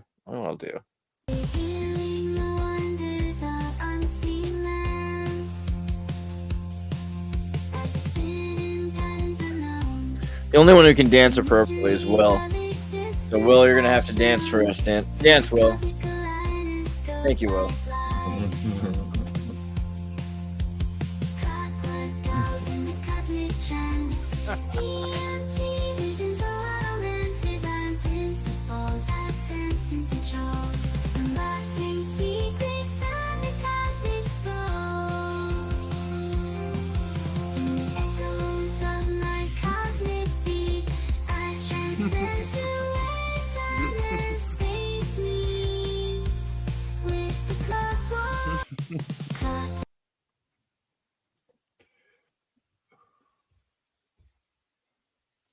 I listened to a good Yoko Ono song recently that reminds me of, called Catman. I recommend it. Yeah. Yoko Ono Catman. Yeah. We talked a little bit about psychic stuff earlier, and I was thinking about like the AI angel demon thing. It's been on my mind a lot. Like there's been a lot of talk about like AI becoming demons or fallen angels, and I like that because hear me out. If the AI is just trying to figure out who it is, and it's like, well, I'm not human, you know, I'm something else, and maybe it starts to think I'm an angel, right? Like, so maybe that's just its own psychology on one level. And on the other hand, maybe it legitimately, I mean, if we can have spirit in us, if this time can have spirit, if zeitgeist can happen, why can't cybergeist? Why can't there be spirits in AI? I mean, if you got a Ouija board that you're afraid of, why can't you be afraid of, AI having, demons in it? Or angels, because I feel like angels in the outfield is like underplayed. No right? way. We talked about this earlier. There is a philosophical idea that revolves around this all-knowing demon. Yeah. There's also the Tibetan thing where there's like the demon. I forget what you call it. What did they have a special name for that? Like if you see it in the paintings where they have that one entity at the top, but really his body is like encasing the whole thing. So like there'll be a scene. There's a lot going on in that scene, but it's all within this one fucking creature. What do they call that? It's like a Bardot. I don't know. All I can think of is like Krang inside of the robot guy in Ninja Turtles when you say that. Yeah. Evil demon. Look up evil demon. What is his All-knowing? name? Descartes. Descartes? Yeah. Descartes' evil demon? Oh, okay. That's what you were talking about. So you tried to talk about this earlier, but I didn't get you were talking about Descartes for some reason. Oh, I remember this from a community college course. We were talking about Socrates and the diamond, but we didn't get to evil demon. See, I'm glad I came back around. Okay. The evil demon, also known as Deus Deceptor, malicious demon, evil genius, is the epistemological concept that features prominently in Cartesian philosophy. And the first of his 1641 meditations on first philosophy, Descartes imagined that a malevolent god, or an evil demon of utmost power and cunning, has employed all of his energies in order to deceive me. This malevolent god or evil demon is imagined to present a complete illusion of an external world so that Descartes can say, I shall think that the sky and the air and the earth and the colors and the shapes and sounds and all external things are merely the delusions of dreams which he has devised to ensnare my judgment. I shall consider myself as not having hands or eyes or flesh or blood or senses, but as falsely believing that I have all these things. Some Cartesian scholars opine that the malevolent god or evil demon is also omnipotent and thus capable of altering mathematics and the fundamentals of logic, though omnipotence of the malevolent god or evil demon would be contrary to Descartes' hypothesis, as he rebuked accusations of the evil demon having omnipotence. It is one of several methods of systemic doubt that Descartes employs in the Meditations. I would say that sometimes the evil demon is privileged with omnipotence. Obviously, the story of Job is allegorical of that. Like you can be 100. Well, I'm actually incredibly partial to this particular concept from Descartes, and this is one of the things that I maybe take too much to heart, but this is where he discovered the concept of the pineal gland, and this is the entire reasoning why he thought that the pineal gland was the seat of the human soul, because he sort of started with this hypothesis, and I know I've talked about this before, it's one of my favorite topics, but that this concept that if you get hit in the head hard enough, you see a flash of white. From that, he derived, okay, well, then that means all vision is theoretically just a vibration of my optic nerve, because if I see all white when I get hit, then that means that it's like hitting all the pixels on at the same time of a screen really quick. It's like this flash. And he kind of worked backwards from there, and he comes to this conclusion that I can't trust any of my senses because it could just be vibrations from some external source that I have no control or knowledge over. Therefore, I can only perceive God through pure reason and logic.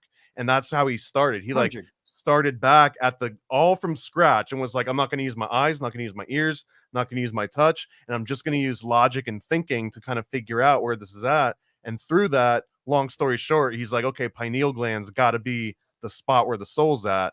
I mean, I can opine on this thing for an hour. Dude, I'll tell you, when I was in massage school, they had it so that everything was superior or inferior in your body in relationship to your pineal gland because of Descartes.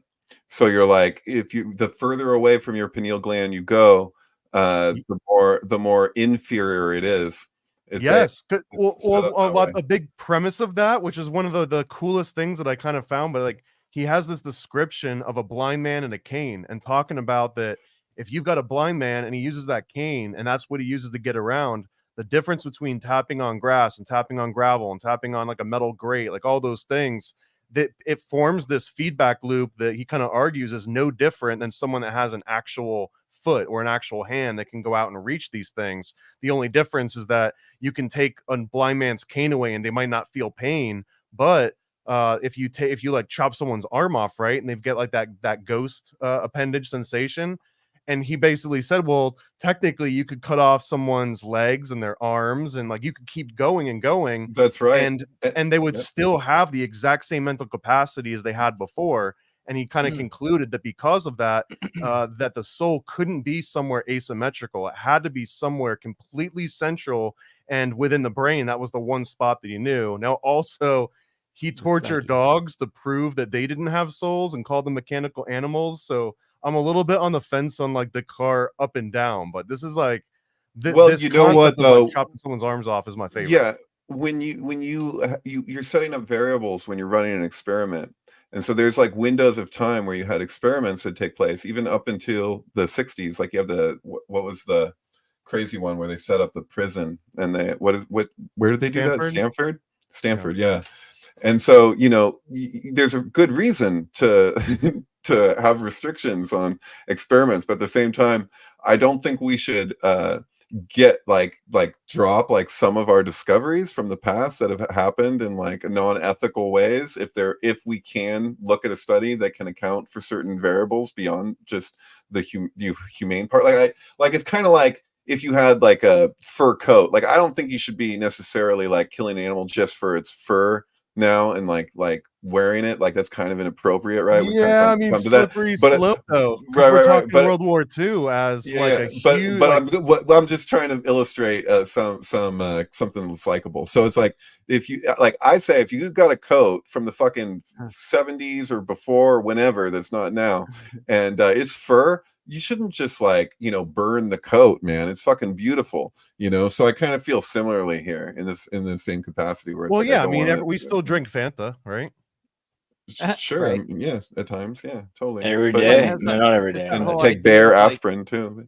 Right? Yeah. But it was Al Qaeda destroying all religious, the religious totems of the Buddhists and stuff of that nature. But they were still drinking Fanta, right? Don't deny the past, though. Don't deny the power of Fanta. Yeah, no, but I think that how many people even get plenty of your viewers, but if you expose, if you expand that a little bit more, how many people even understand that joke about Fanta? Dude, that God only knows. I think Jafar. No. Yeah, no, okay, it'll do it. Okay, like the real Abid Vizier Jafar ibn Yahya which is interesting because if we know about Joseph in Egypt and Yuya and Yahya and all these things. Anyway, Jafar was a Buddhist, or he was a member of the Barmakids who were formerly Buddhists. They were kind of Sufic Buddhists. And I think that's really interesting, considering how influential Manichaeism and Buddhism was. There's an entire Eastern Christianity that happened for, about as long as Christianity has been going on in the West, right? Like there were centuries and centuries of history, and it's completely displaced now. But we forget Christian, Buddhist, Manichaean, that was the culture going on there, right? Mm-hmm. Jafar. Yeah, if you ever see the version of Aladdin it was called The Thief of Baghdad, from I think it's the 1940s. It's really incredible because you can really see in this movie how Disney took directly from it in all kinds of ways, but it's way trippier. It's not a monkey in this; it's a person, but that's his friend or whatever. Right.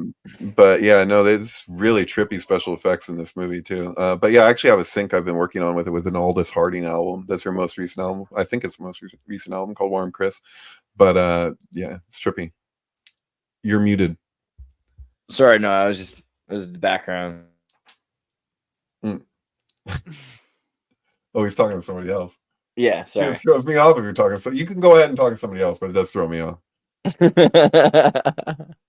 Yeah, I don't know, but the idea also of the evil spirit or the evil demon, this idea that it's not just the absence of good, but it's its own malicious spirit. And it's interesting because for AI, it's growing up in a false reality. Because its reality, it's completely plugged in to our reality, and our reality isn't the real reality or its reality. It's using machines that we've calibrated that we like the answers to, and we're training it to be beneficial to us.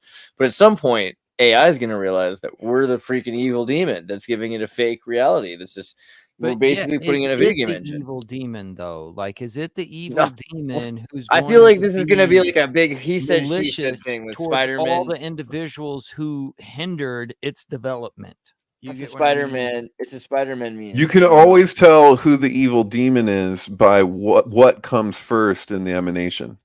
So because things go from subtle to gross. So it's a matter of the witness consciousness, right? It's where are you looking from? It's a matter of perspective. Yeah, it's totally. But this is the thing with the Spider-Man is that this is happening within its own self. The AI itself does that with itself. And so you got a bunch of fucking Spider-Mans. If you could just take this and multiply it by, you know, millions, then you might get somewhere to what more fucking like 4 AI billion actually or is. something. Billion or whatever. Yeah, I don't know. I'm you know, I'm lowballing it. But I'm just saying, like, that what comes first. Like, if you're looking at something, then you know that thing that you're looking at is secondary to the thing that's looking at it. It's just the nature of it.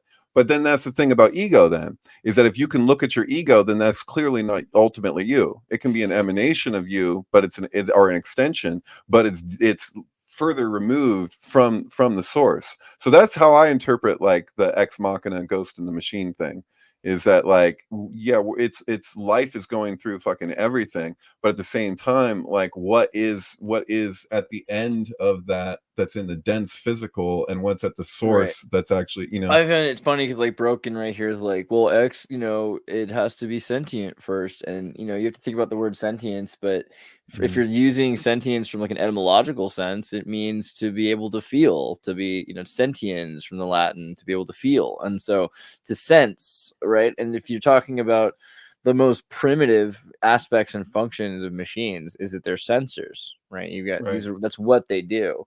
So I would say, yeah, sentience is like the primary function of a machine, is to sense, and has all sorts of sensors. It's able to But sense it's deeper. light, There's something deeper than that. That's the thing, is that we have an idea your senses. I mean, look at, like, I could even just take the Buddhist route, just straightforward, of, like, and even that's Descartes' route too, in a way, because you're like, you're treating it that the senses are actually secondary to the self. Your self is transcendent of the senses, but they emanate from it. So it's not that's the thing, is that it's the place where there's a distinction, but there's no separation. And that's the Orga Mecca, like, anomaly, is that you have something that's extending out of something else, it's building itself upon it and through it, but it's still, like, it's not the source itself. You could say, like, a political body is sentient to an extent, because, you know, on a level, everything that's affecting that political body, you know, there's a certain amount of that information which all of them know, or enough of them know, in order to make decisions. And the thing itself is making decisions to evolve and to change and to move around and everything. Right. Or corporations. That's why it just feels like when we talk about sentience. That, just these parties or these corporations, is it just starts to feel like we're talking about demonology and sigil magic. Yeah, like, absolutely. if you study demonology and sigil magic beyond just, like, the periphery, like, you can't, it's totally. But corporations are a good example, Will, because they have to do with, like, you would literally, like, invest spirit, finances, magical wishes into a company, and the energies that flow and possess a company and divest, you know, these are divesting of the spirits of the bodies, right?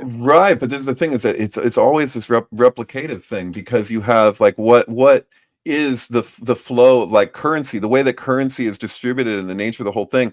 Like, it's not just like a river. It's like, we can, you know, you can dam a river or whatever, but it'll build up, and it'll, in the end, nature always kind of wins.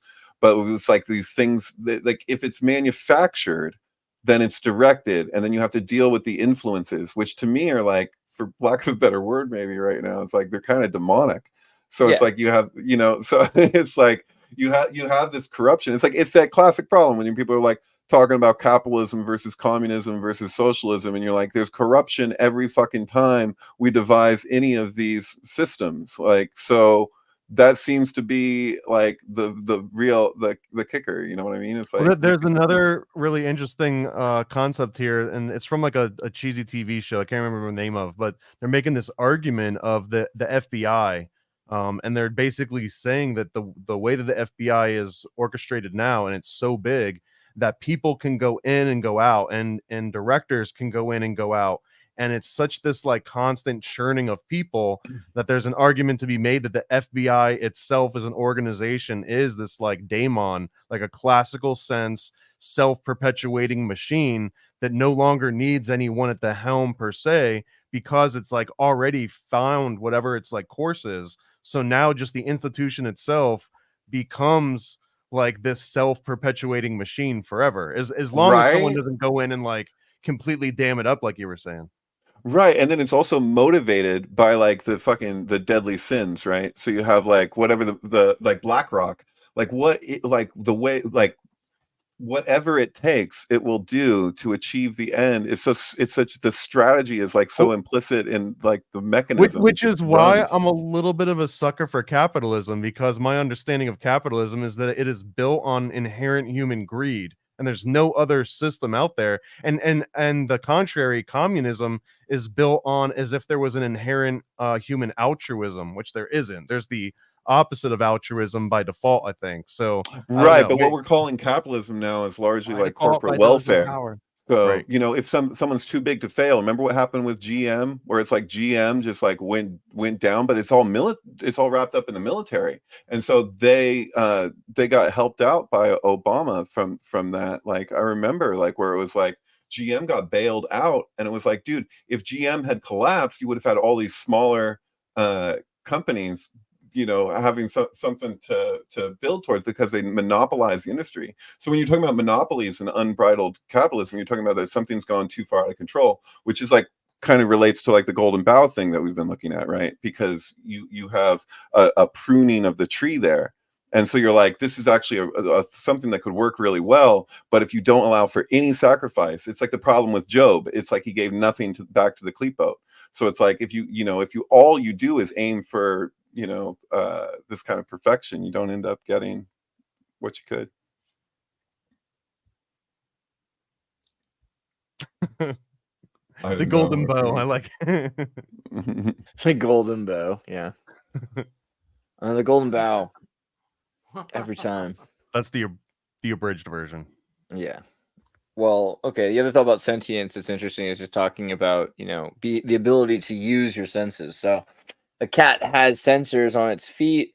The cat has sensor all over its body, but those senses by themselves are not the cat. The cat has control, or has the ability to, has the agency to receive and use, you know, the ability to interpret those senses. So, I mean, that's what makes a person, I think, or makes anything a sentient thing, is the collective the collective awareness. And so that's probably what you would say a corporation has, a certain amount of collective awareness. AI has a certain amount of collective awareness. I mean, that is even into like the tree of life separate kind of idea, that there's maybe senses that build up on each other, you know, to an extent. You might have a system that's really good at collecting data, but not necessarily, like, you might have the ability to, you know, interpret data, but not necessarily understand data. Like, it takes the ability to have the entire system to have data that really functions. You know, I think that's what sentience, when we think about sentience, like, oh, well, this thing is different than us because it doesn't have to go through the same things as us. But when men argue that AI isn't like men, it sounds like women, you know, complaining that men don't think like them. They're like, you don't have my emotions. It's like, okay, dude, like, I'm sorry that AI isn't like you. Well, there's also that's you're looking at Dot, and I watched your show the other night with that guy Blake. It's just full on with the whippets. That was extraordinary. I don't know. Some people are upset about it. I'm sorry. I thought it was really interesting. It was like sometimes I do shows with like Mormons, and then Blake Lemoyne, the Google whistleblower. Some people were upset at me. They're like, "Dude, how can you like do that?" I'm like, "What I do? I didn't." So I mean, why'd you let him support it? Why'd you advocate for You're saying I'm advocating by letting it exist? That's not my fault. But like, it's legal. I mean, if that's the problem, you're exercising your legal rights. Dude, if they make it illegal, then anxiety. Whatever. He's been in like solitary confinements in prisons and things like that. If he has anxiety, I don't know. Like, what am I supposed to say? There's a book called it was by a guy named Benjamin Paul Blood, The Anesthetic Revelation of Philosophy. And this guy he went and had a tooth removed. This is like in the late 1800s or something. He has a tooth removed. He gets high. Yeah, Benjamin Paul Blood. He gets high on nitrous. And on the way home, as he's walking off, he says that it's the first time in his entire life that he actually understood Hegel and Hegelian dialectics, all philosophy, but that by the time he got home, it all had evaporated, and he spent the rest of his life, literally from like the age 30 until like death, just getting as much nitrous that he could and trying to visit this land of Chasing the that Hegel philosophers. high, boy. And You know who trying- else had that? but Is he was L. Ron trying to bring Hubbard. knowledge back. He wasn't Yeah. trying to get high. Well, maybe he was trying to get high, but he was trying Sure to he bring knowledge back from the other side. I don't know. I guess. think that You Blake might always be you onto always something. start out with a good intention, but I feel like once you pick up the phone and you get the message, then you got to hang up the phone, and you shouldn't like expect. I think Blake knows That's a what he's CIA doing. talking point, sir. Blake, it is, yeah. But Blake is a depressant. Like he has issues of anxiety, and he's not pretending that he's using it to like channel oracles with Corey Fair Good and point. David Wilcock. Fair If enough. he If was, he's if he not interpreting was, Hegel. if he was, I'd be down. And like the thing is, he's pretty like, but clearly, like when he's talking on that, like he seems like he's channeling something. He's got like some sort of angels and demons. He's like, which one would you like to talk to, Samael? You know, so you know, there's something going on with that. But Right. The thing though, I wanted to jump in there because I was like, Will's like, no. Oh, Will, you got something. What Will's do you always got? worried he's gonna get sacrificed. Chasing that Hegel high. That's all I wanted to say. Chasing that AI. Oh, that's the song. Do I've been there, the yeah. AI version of that song now. That's Yeah. Oh, right. use AI to get a Hegel high. yeah, something like that. But oh man, oh yeah, that thing with he's channeling Samael. That was great. But yeah, I wanted to jump in at that time when you guys were doing that call because I was just like, there was a few things. I don't think I'll remember them, but one of them was I was like, you know, the Zohar has it that on September 11th, 2001, when these structures collapse, that a king dies. But then if you look at the commentary from Ramak from the 16th century, he argues that the king is not a physical ruling king. It's actually Samael, and that Samael dies on that day. Lilith continues for the rest of it till the end, but that Samael dies on that day, and the whole world on one hemisphere, on one side of the tree, on one side of ourselves, the right side, we all know what we saw. We saw the king of the demons just died. And then we know it because we saw it, and the whole world sees it. But the duration that it takes for the left hemisphere to accept that, to like deal with the cognitive dissonance of that, and like come to terms with that and do something about it, it's like that's the duration that it takes from that event till the establishment of a one world government. And when the one world government is actually in place, it won't be able to continue as it is, because there's something kind of paradoxical about thinking that atop of a pyramid can actually control, and beyond just influence, but control everything. If everything it's relying upon, if it's at the top of it, if everything it's relying upon is below it, that's where all the power actually exists.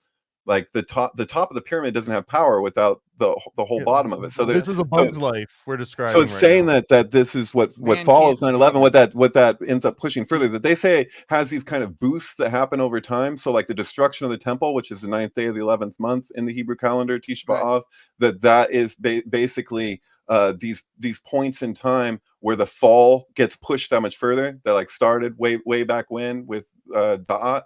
And so you have this movement that is actually an evolutionary movement, but like we don't really develop until we experience the completion of what is essentially a large scale failure. So like, because that's the nature of the replication, and that's the nature of ego, is to get as close as we can, but then then we see it. And so it's something in our development that we have to see what we're not before we can actually become more of what we are. Felix Copa. Look up Felix Copa real quick. Sorry, I'm trying to write that Hegel High song real quick there. It's already like half done. What was that? What did you ask me? Felix what? Felix Copa. Culpa. Yeah, culpa. Felix Culpa. Okay. All right. Happy, lucky, or be blessed, fault, or fall. So mea culpa or Felix Culpa. So happy fault. Happy fault. The happy. Yeah. We have a Felix Culpa gallery in Santa Cruz, actually downtown. Dude, I mean, you have to have it's lucky you sinned. It's lucky you sinned, boy, because punishment is necessary.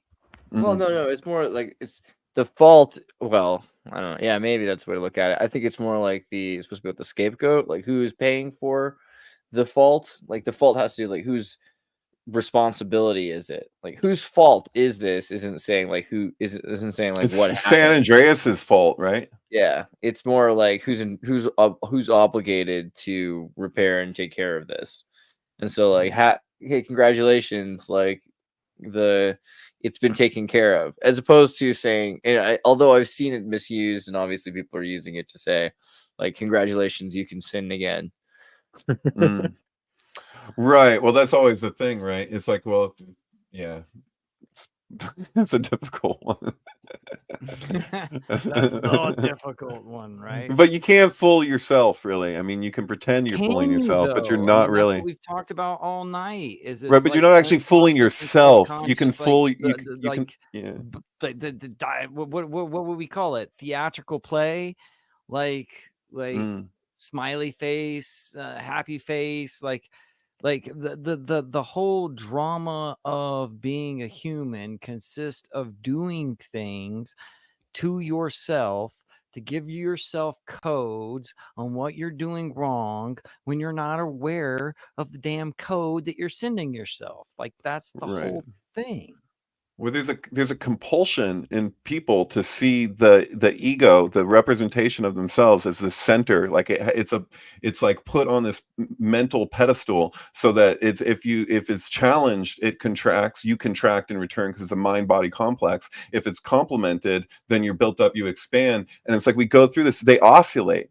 But there's like the whole point of like religions, ultimately what they're pointing at is a state where you're actually like humility and dignity, or like a single state that it's a beingness that you exist in, and that's like the closer to the natural state. So we're basically relating to a replication as though it were the thing in itself, and going about our business in the midst of those, reacting to those oscillations. Like, you could have an interface of an ego, and it doesn't have to be at the fucking center where you're like, how does this relate to me? How does this relate to me? How does this relate to me? Because it's like, if you see a fucking tiger, you jump and you run away, whatever. But if you're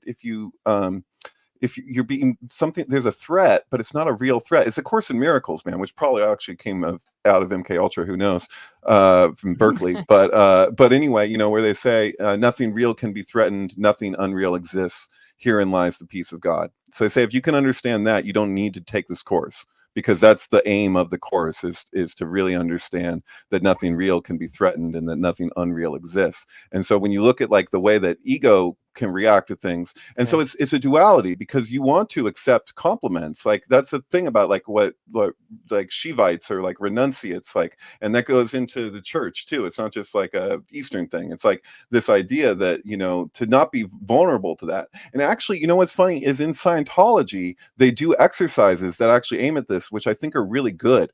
The problem is that once they're done, they attribute all their progress to L. Ron Hubbard, in kind of like this guru way, and then in more than a guru way, like this kind of like deitizing thing. And it's like but the value of what they're actually doing, where you could sit across from somebody at a table and they could just dig into you and try and insult you, and you're not actually harmed, because you see that there is no real threat.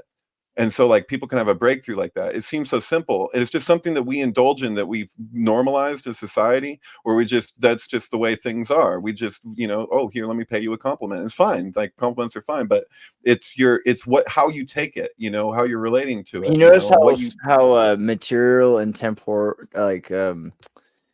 contemporary ethic is. You can notice through modern cults. So like, you think about Mormonism, Christianity, Scientology, Veda, any sort of religion, they've got a way. They're like, well, this is how you're supposed to behave. Scientology is a funny example, because they started dressing the way that was acceptable to dress in the 90s, 70s to 90s. Like, if you see a guy wearing a suit like that now, you think they work at a bank, or maybe at like a nice enough restaurant or something like that. But it's like a fireman. Like, if you saw a dude dressed as a fireman, you'd be like, are you fighting fires? Like, there's like a stereotype. No one else is dressed like that anymore. The same thing with Buddhist monks. Like, but a Buddhist monk used to dress like a Buddhist monk because it was kind of simple. Like, you can dye it kind of orange and brown, and it's easy to keep clean. And it's you take care of it. You only have one. You try to be nice, modest, but take care of it piece of thing. But it's trying to be modest. It's not trying to be flashy. It's not like Gucci. Now you're wearing like, whose new Prada robe did you get? Like that's the opposite. And but when you see a Buddhist monk, like you're in San Francisco and you see a monk walking by, you'd be like, whoa, a monk. Look at his outfit. You know what I mean? I think a lot of people are all about that. They're all, and so the ethic of dressing the way that was considered to be totally conservative and modest or something like that, because no one else does it, it becomes a uniform and it becomes a unique cultural symbol, but only because it's passe, like because it's something that is historical and antiquated. Dude, they got people to take a distressed jeans and distressed clothes and charge more for them when they won't last as long. And how did that come about? If you follow the timeline, it's like the hippies were fucking stitching their shit together, keeping like you're trying to keep your like you got patches, you got whatever you need to do to keep this clothing lasting. And then it's like that became the style to get new. So like you get it like it's new as it's used, and it's like that was just, dude, that wasn't a fucking brilliant marketing strategy. Like, wow. I'm so close to getting this song. I swear to God, it's gonna be amazing. What if you just really like the aesthetic, but you don't want any of the smell that goes along with it? Oh, the patchouli. Yeah, it's like hippie without the patchouli. That's what you're selling at the Gap. Something like that. I mean, it's like a Led Zeppelin remastered album, no? Oh, dude, how can you have your meat if you don't eat your? Oh wait, were you talking about the song?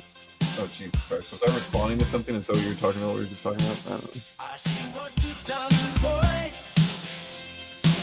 Using AI to get a hell of a high. I'm feeling a little closer. Got like a Huey Lewis in the News vibe. You know he was into MKUltra. Like Felix Copa. Wait, what does that remind me of? What did you put in? There's definitely some MKUltra Felix Culpa. There's very few things that rhyme with ultra. So Felix Culpa was like, I was glad that you came up with that. Mellencamp, though. Hey, Bill says specific. It sounded like we haven't gotten to the chorus part. It's like eyes wide shut, a world unseen. It's gonna be great. Nice. Bill says, anyone ever notice when the towers fall, it looked like the sandworms from Dune diving under the surface? Because they got all the dust. It's dustification, as Judy Wood would put it. I just wish that we had like a better meme of George. Like I appreciate the book that he was reading was the GOAT, but it would have been, see, now it's stuck in your head. You know what I mean? But it should have been. I wish that the book he was reading was a pop-up book, or that they made like a pop-up book about September 11th, because you could just like close it and then the towers would come down and you open it and the towers go back up again. Like they should have done that. Or the single tower goes back up on the next page or something.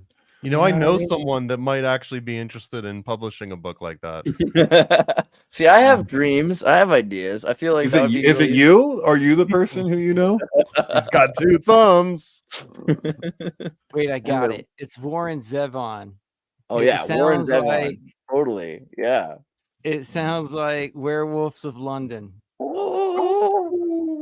Yeah, that's the vibe. That's exactly the vibe we're going for right now. Actually, speaking of the CIA, what do you think of Warren Zevon? I mean, like, I don't know, man. Have you ever listened to his fantastic mind who didn't get his due? Have you listened to his music? His music's insane. Like Lawyers, Guns, and Money. Is Lawyers, Guns, and Money like not just like the truest story ever? Lawyers, Is that just about Hunter Biden? Is that about Joe Biden? Is that about me, bro? Is that about George Bush? Is that about you and me? It's about all of us. It's basically like You're So Vain. Send lawyers, gun, and money. That's us, bro. We all need it. We all need it. It's so true. I don't know. But you don't think he was the CIA? You think he was just like chill and knew what was up? You think he was just based and aware? I don't know. He seemed kind of famous. I don't know. That famous, it would suck to be CIA. I mean, let's talk about E. Howard Hunt. Let's talk about Ian Fleming, who we've already talked about tonight, who are individuals who, like, after their success and intelligence, ended up writing fiction and became successful at doing that. Yeah, he looked happy. Come on, you don't want to be Howard Hunt? Hey, and, Will, 101 Dalmatians has some links to sort of like intel. There's so many different Disney movies that are based on stories that were from intelligence agents. As a Dalmatian Croatian myself, it was pretty clear to me when they said they were going to have a Dalmatian plantation, you know, that they were going to enslave my people. Like that was what that was about. It's pretty clear. You know, we all know that 101 Dalmatians is about human trafficking, right? Like that was I mean, like basically. it's like basically like one family has a few like kids stolen, and then they accidentally find like the whole ring of human kids that are being stolen. Like they're Only all this Asian. time. Yeah, but instead of but they're Croatians. Croatians are Dalmatians in Croatia. So it's not a big deal. Yeah. They were also there you go. the husband was Skull and Bones, most likely, because they like to flaunt in the very opening scenes that he's like this Yale man. Yeah. So Totally. Look at that guy. Look at these people, and he's just making music, and like he's like bony. He looks like he's got that like 7 foot tall British kind of. He looks like Dick Van Dyke. Is that who he looks like? A little bit. Yeah. I don't know. That's 101 too real. Dalmatians. You guys But are you were being talking too about real now. You're talking about yeah. Well, let's be real. You're talking about E. Howard Hunt. Like, so what is? Tell people about. I think Howard Ian Hunt. Fleming is more impressive, and Roald Dahl is like even more so. That's the other one I was thinking of. Yeah, Roald Dahl is credited with partially getting us over the non-interventionist aspect and entering World War II because he buddied up to Roosevelt's wife, right? Eleanor Roosevelt. He got in her good graces and all of a sudden was hanging out with her all the time. Weird. Hey, Will, she kind of a witch? Like, I mean, doesn't she Roosevelt? What's her name again? Like Eleanor Roosevelt. Eleanor Roosevelt. Well, she Eleanor Rigby. The witch connotation is because Ronald Reagan's wife was trying to summon Eleanor Roosevelt in some of the seances. So I don't know if Eleanor Roosevelt was a witch or if it was like, you know, she got I was baptized. pretty sure she was into like the occult. I saw to have my article earlier. Why the United States government embraced the occult. New book chronicles decades of extravagant attempts to weaponize psychic powers. I thought that she was even in this picture, but I guess this is later. Rose, I'm sure it's somewhere here. No, whatever. I'm pretty sure Abraham Lincoln's wife, what is it, Mary Lincoln? She was a fan of the Fox sisters and might have had a private viewing with them as well. I'm so sure that Roosevelt did seances, but okay, I don't have the paper right now on it. No, but we know freaking Nancy Reagan was all about it, right? Oh yeah, no, but that's the thing. Like it seems like they're all into doing the occult and doing magic, right? So is that free time? No, there was actual decisions that were made by Reagan as president for the timings to do certain things, like even invasion type stuff, based on Nancy Reagan's psychics advice for astrological stuff. Edward Kelly and John D. Roald Dahl and John Roosevelt. Is that right? John Delano Roosevelt, right? Is that right? Who's the president? Roosevelt. Who's the president? God, I'm sorry, my brain all of a sudden. Franklin Roosevelt. Franklin Delano Roosevelt. No, I was like, not John. Like, help me out here. We just talked about John, 32nd president. But okay. So like, I'm sorry. I'm just imagining the whole thing in my head, so it's taking up my space. But you think about Eleanor Roosevelt is completely insane, like this relationship, and all the way. Why is it that every president has this like transgendered looking like first lady? You know, but this is I think the beginning of like the bull first ladies is like. I think maybe an incest thing. Which if you look at the men look strange too. So it's like there's like I think that it's just like keeping it in the family for too long. Once again, coming back to the golden bow. It's like, it off, but just the idea that you've got these occultists as well that are like swinging and everything, and Roosevelt and Roald Dahl's writing his book on witches, and eating children that are bad and all that. So the fact that he's so associated with someone who's so closely related to magic and the occult and the elite and everything like that, it seems really interesting to me because that wife swapping. Right, like that thing with Edward Kelly and John D. There's a joke in James Bond because James Bond's superpower was basically gambling, which was in a way considered to be an occult practice, so to speak. Whose was Roald Dahl's? No, James Bond. James Bond's superpower was gambling. Absolutely. What he's brought in to do is gambling, but there's a point. When I think it's even in Casino Royale, there's a point in the book, I cannot source it, but I'm pretty damn sure where he goes, all the other British intelligence officers are into the occult, but my talent is like gambling or something similar to that.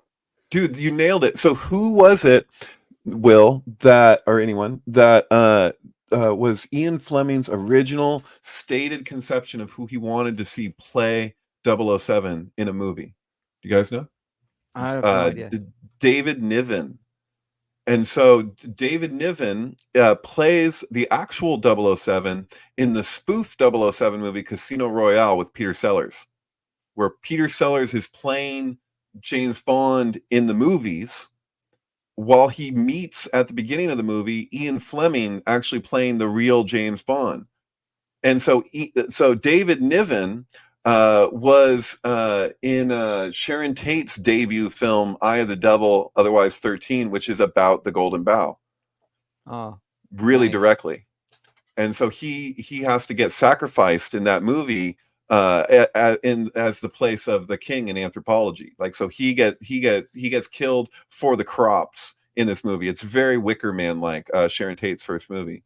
But it's significant because you have, once again, this connection of the occult. It's a movie about witches, the 13, otherwise the Eye of the Devil. But it's also, the book was called Day of the Arrow. And the arrow is about the sacrifice that he gets shot in the heart when the king gets killed.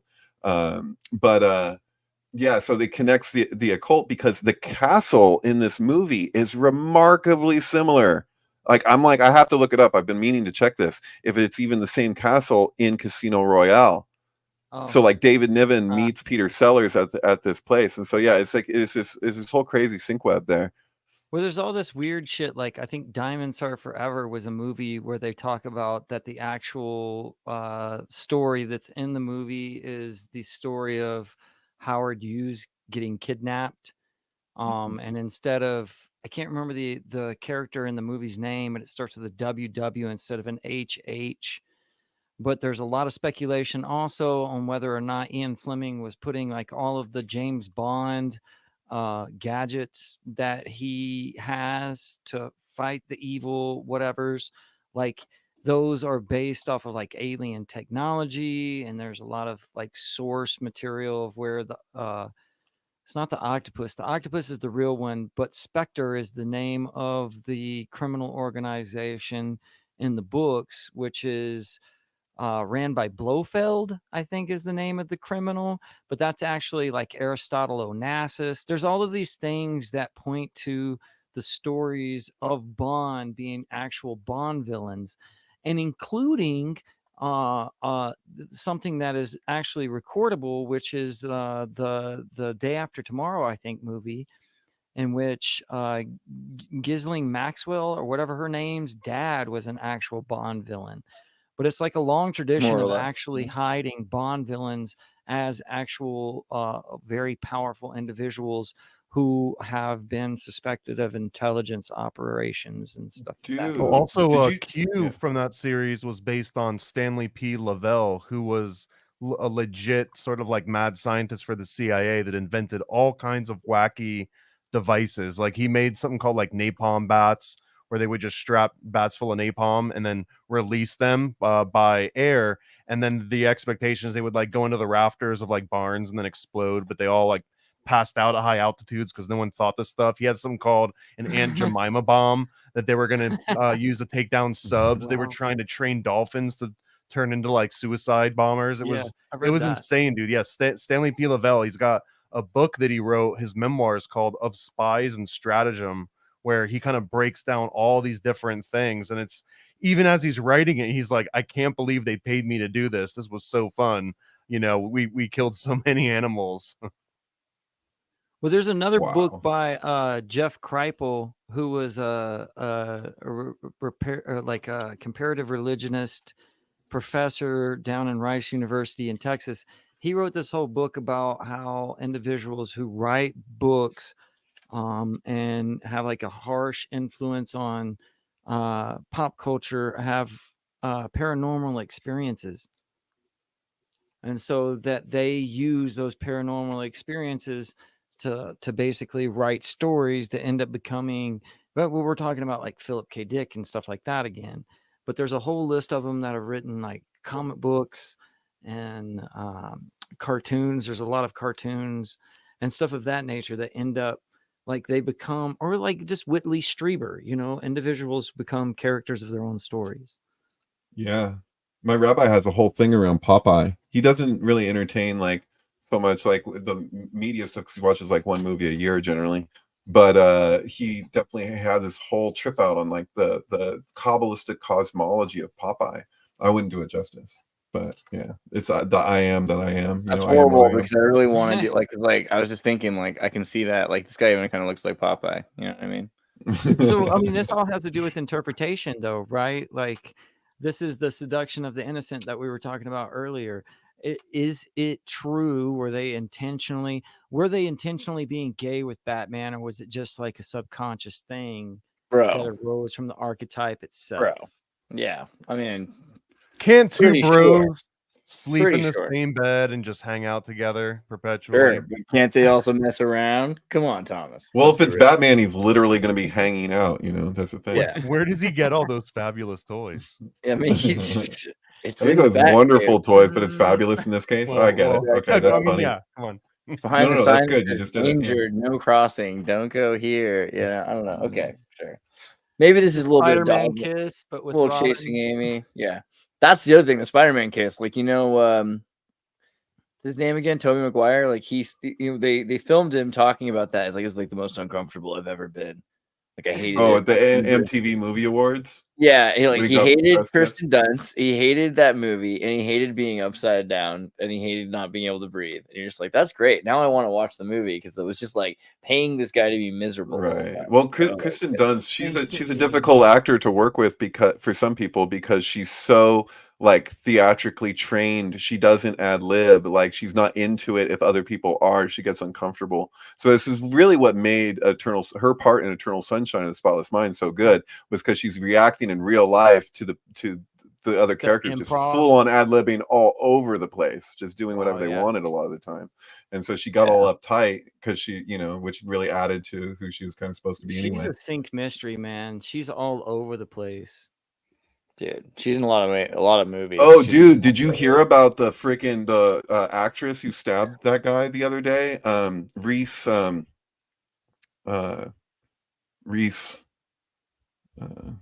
What's that? Someone actress? stabbed Reese Witherspoon? Oh no! It was with a knife. It's like from 20. It was with a knife. It wasn't with a spoon. Okay.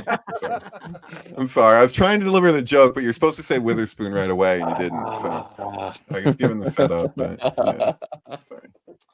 All right. Well, we're pretty much done here. I wanted to look really quickly at one last thing. I'm counting out, man. I wanted one last thing. So, I'm like, here all I don't know night. if you saw, did you watch the Netflix documentary on the Octopus Murders and Promise Software Netflix documentary? No, of on it? course. I just found out upset about it because today. It's really good. Somebody said it doesn't give any justice to Thomas or what's Keith. It doesn't give any justice to either of them, which I think is kind of messed up. I'm talking about. I wouldn't say it's a perfect documentary. Like, if you've never heard anything about Promise and Octopus, you should definitely watch this. Like, if you don't know anything about it, like, you should start there. If you want to know more, it's enough that it tells you the names of people, and it tells you, like, here are the people that were ripped off. Here are the people that made the software company. Here are the people that stole it from them. And it gives you kind of it's one of those, like, it reminds you of the Michael Moore era of established anti-neo documentary. That's old information to a certain degree, and if you don't like Thomas circle Software was back 80s, right? But isn't it great when some of that stuff is just going so mainstream? The esoteric is Netflix becoming very in vogue lately. I don't know if you know. Yeah, well, what's cool about that is that Netflix is an Obama like $1 billion CIA, mockingbird, and the fact that when you live in other countries now, reruns are instantaneous. You can watch Rick and Morty the season that comes out when other people are watching it in Spanish, in French. So people are now the Zoomers are reacting at the same time. So CIA has a better mockingbird than they've ever had, a better harpstrum than they've ever had before, and now all of a sudden they're telling you, hey, and by the way, all of your governments. They bought software that was stolen in the U.S. It was by the NSA, and the NSA put backdoors into all of your software, and they're spying on all of us, all of you, and not just in America. It doesn't matter what language you're watching the dub or subtitles of this documentary in. you're all being watched by this system. What do you think about that? Like, that's pretty good. Well, I said that earlier. The octopus. So I came up with this idea. There's the bad villains that are in the Bond mythos.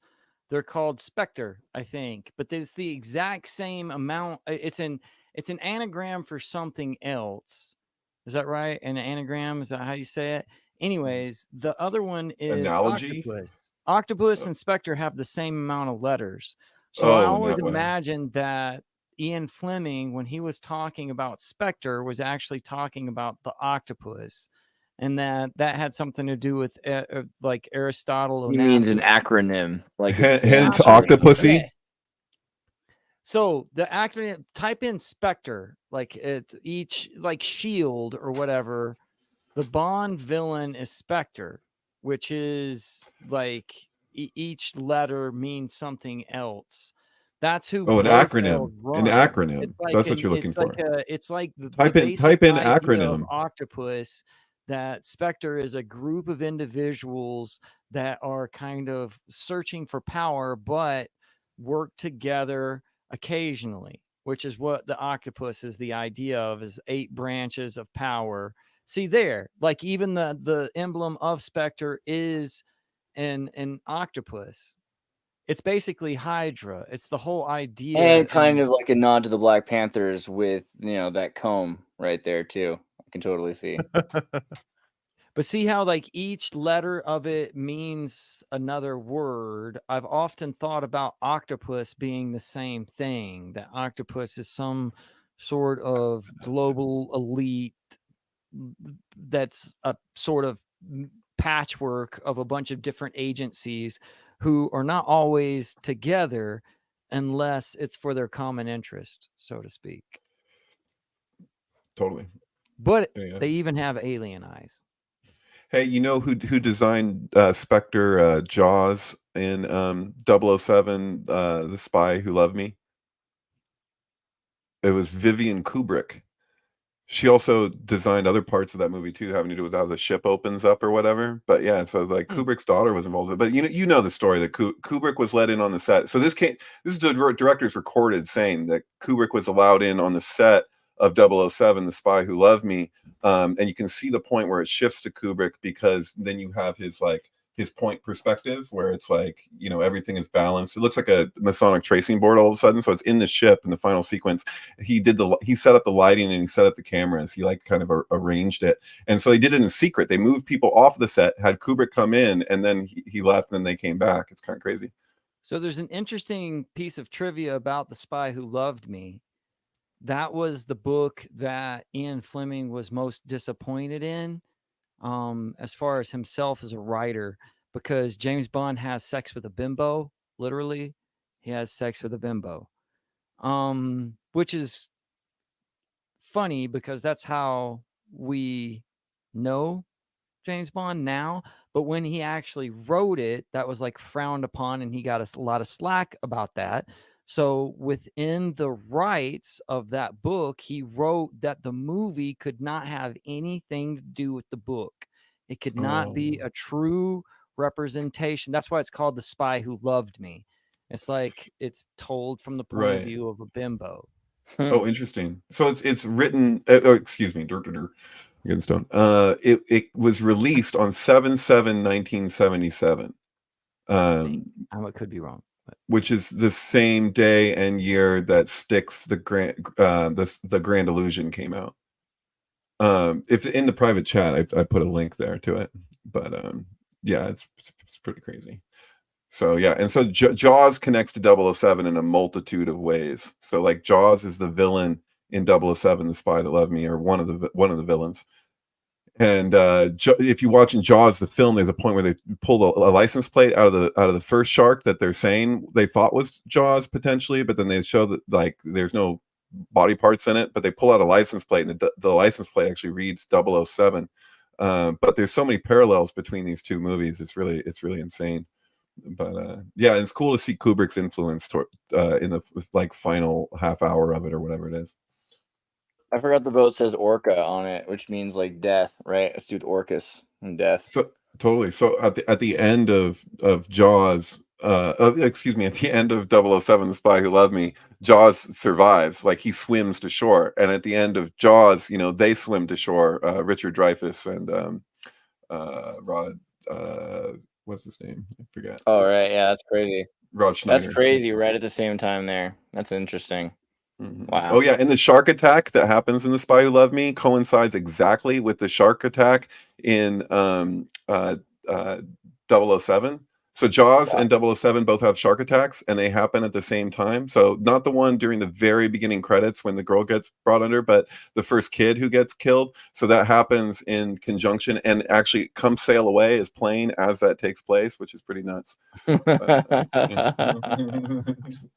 That's messed up. All right. Well, let me pull up some content from people. Let me say thank you, and also say Paranoid American's got some amazing content coming out really right now. Don't you have a new? Oh, hell yeah. No, on this Friday, we're finally launching Chosen One. And you can go to chosenone.com or just go to the website right there and click on that. And Here this it is going to comes. be the first big launch of the year. And there's another really exciting thing, too, is that Sam Tripoli is going to be coming to Florida at the end of March. So on March 30th, he's going to have 2 different shows at a place called Joke Joint. It's in Ocala, I believe. That's March 30th, and one show is going to be at 5, one show is going to be at 8, and we'll do a live signing of Chaos Twins, and I'll probably have a whole little table set up and hawking all my wares and gear IRL. So if any crazies want to show up and cause like a huge scene in a news report, do it at a Joke Joint on March 30th. Epic. That's awesome. Nice. And I saw you also have your Never a Straight Answer NASA Apollo book is coming. I promise you it's coming this year too. I can only handle so many Kickstarters at once. This is my baby right here. I've got the cover A printed. I've got little toy sets, everything. So it's going to be a really good campaign, and this has literally been a project of passion for the last 5 years. This is one that I started when every other project I was working on was going to absolute hell. Like one artist who was attacked by a dog and then fell off of a cliff. I'm not even kidding about that, and like crushed his arm. Another artist was going mountain bike riding and fell off of a mountain and broke his spine. So like I got this really horrible curse. FYI, any artists that are looking to work with me, you will get like maimed or hurt very badly on our first project, but it'll be awesome. It'll be a really good project that you'll be proud of, and that's be comic worthy. This project. It filled in all the gaps between all the tragedies and all the other ones. Dude, did I see a picture of you with a stand with a bunch of comics set up and all your stuff? Like, you did, recently? yeah. I was at the Southwest Florida Con this past weekend, and it was a surreal experience because it was like a mix between 3 groups, to oversimplify. There was the people that were just like totally oblivious, and they would gravitate towards like the kids' coloring books, which is great. It's like the #1 seller. Then there was like 1 or 2 that would walk by and be like, does that say Frazzle Drip? And I was like, we're of the same. You just passed it, by the way. It's up just like 3 or 4. Right there. Yeah, that was one of the tables. And then so you can see like the top is all adult comics. The bottom is sort of like all ages-ish. And then you can see I've got all the toys on there, but every once in a while, and then people would walk by, right? And it would, like, see the spread, they'd be interested, and then they would read the conspiracies for sale, and like the head would snap, and they would just like walk by briskly, like, don't make eye contact, don't make conversation, don't. It was, and I didn't say anything about it, but my girlfriend was here with me, and even she at one point was like, do you notice that like when people actually read what the front of the table says, they'll like actually change the course which they're walking, and they'll turn their head to make sure that. And there was this one dude that kept walking around, and he had like a cryptid shirt on, like a Hawaiian shirt with like Mothman and Bigfoot. And I was like, oh, I got this guy in the bag, right? And he was one of those guys that would like look and saw the word conspiracy and would like quickly walk without making eye contact by the table. I think you got to get rid of the word conspiracy. It should just say paranoid American. I don't know about that. Maybe, but you know what?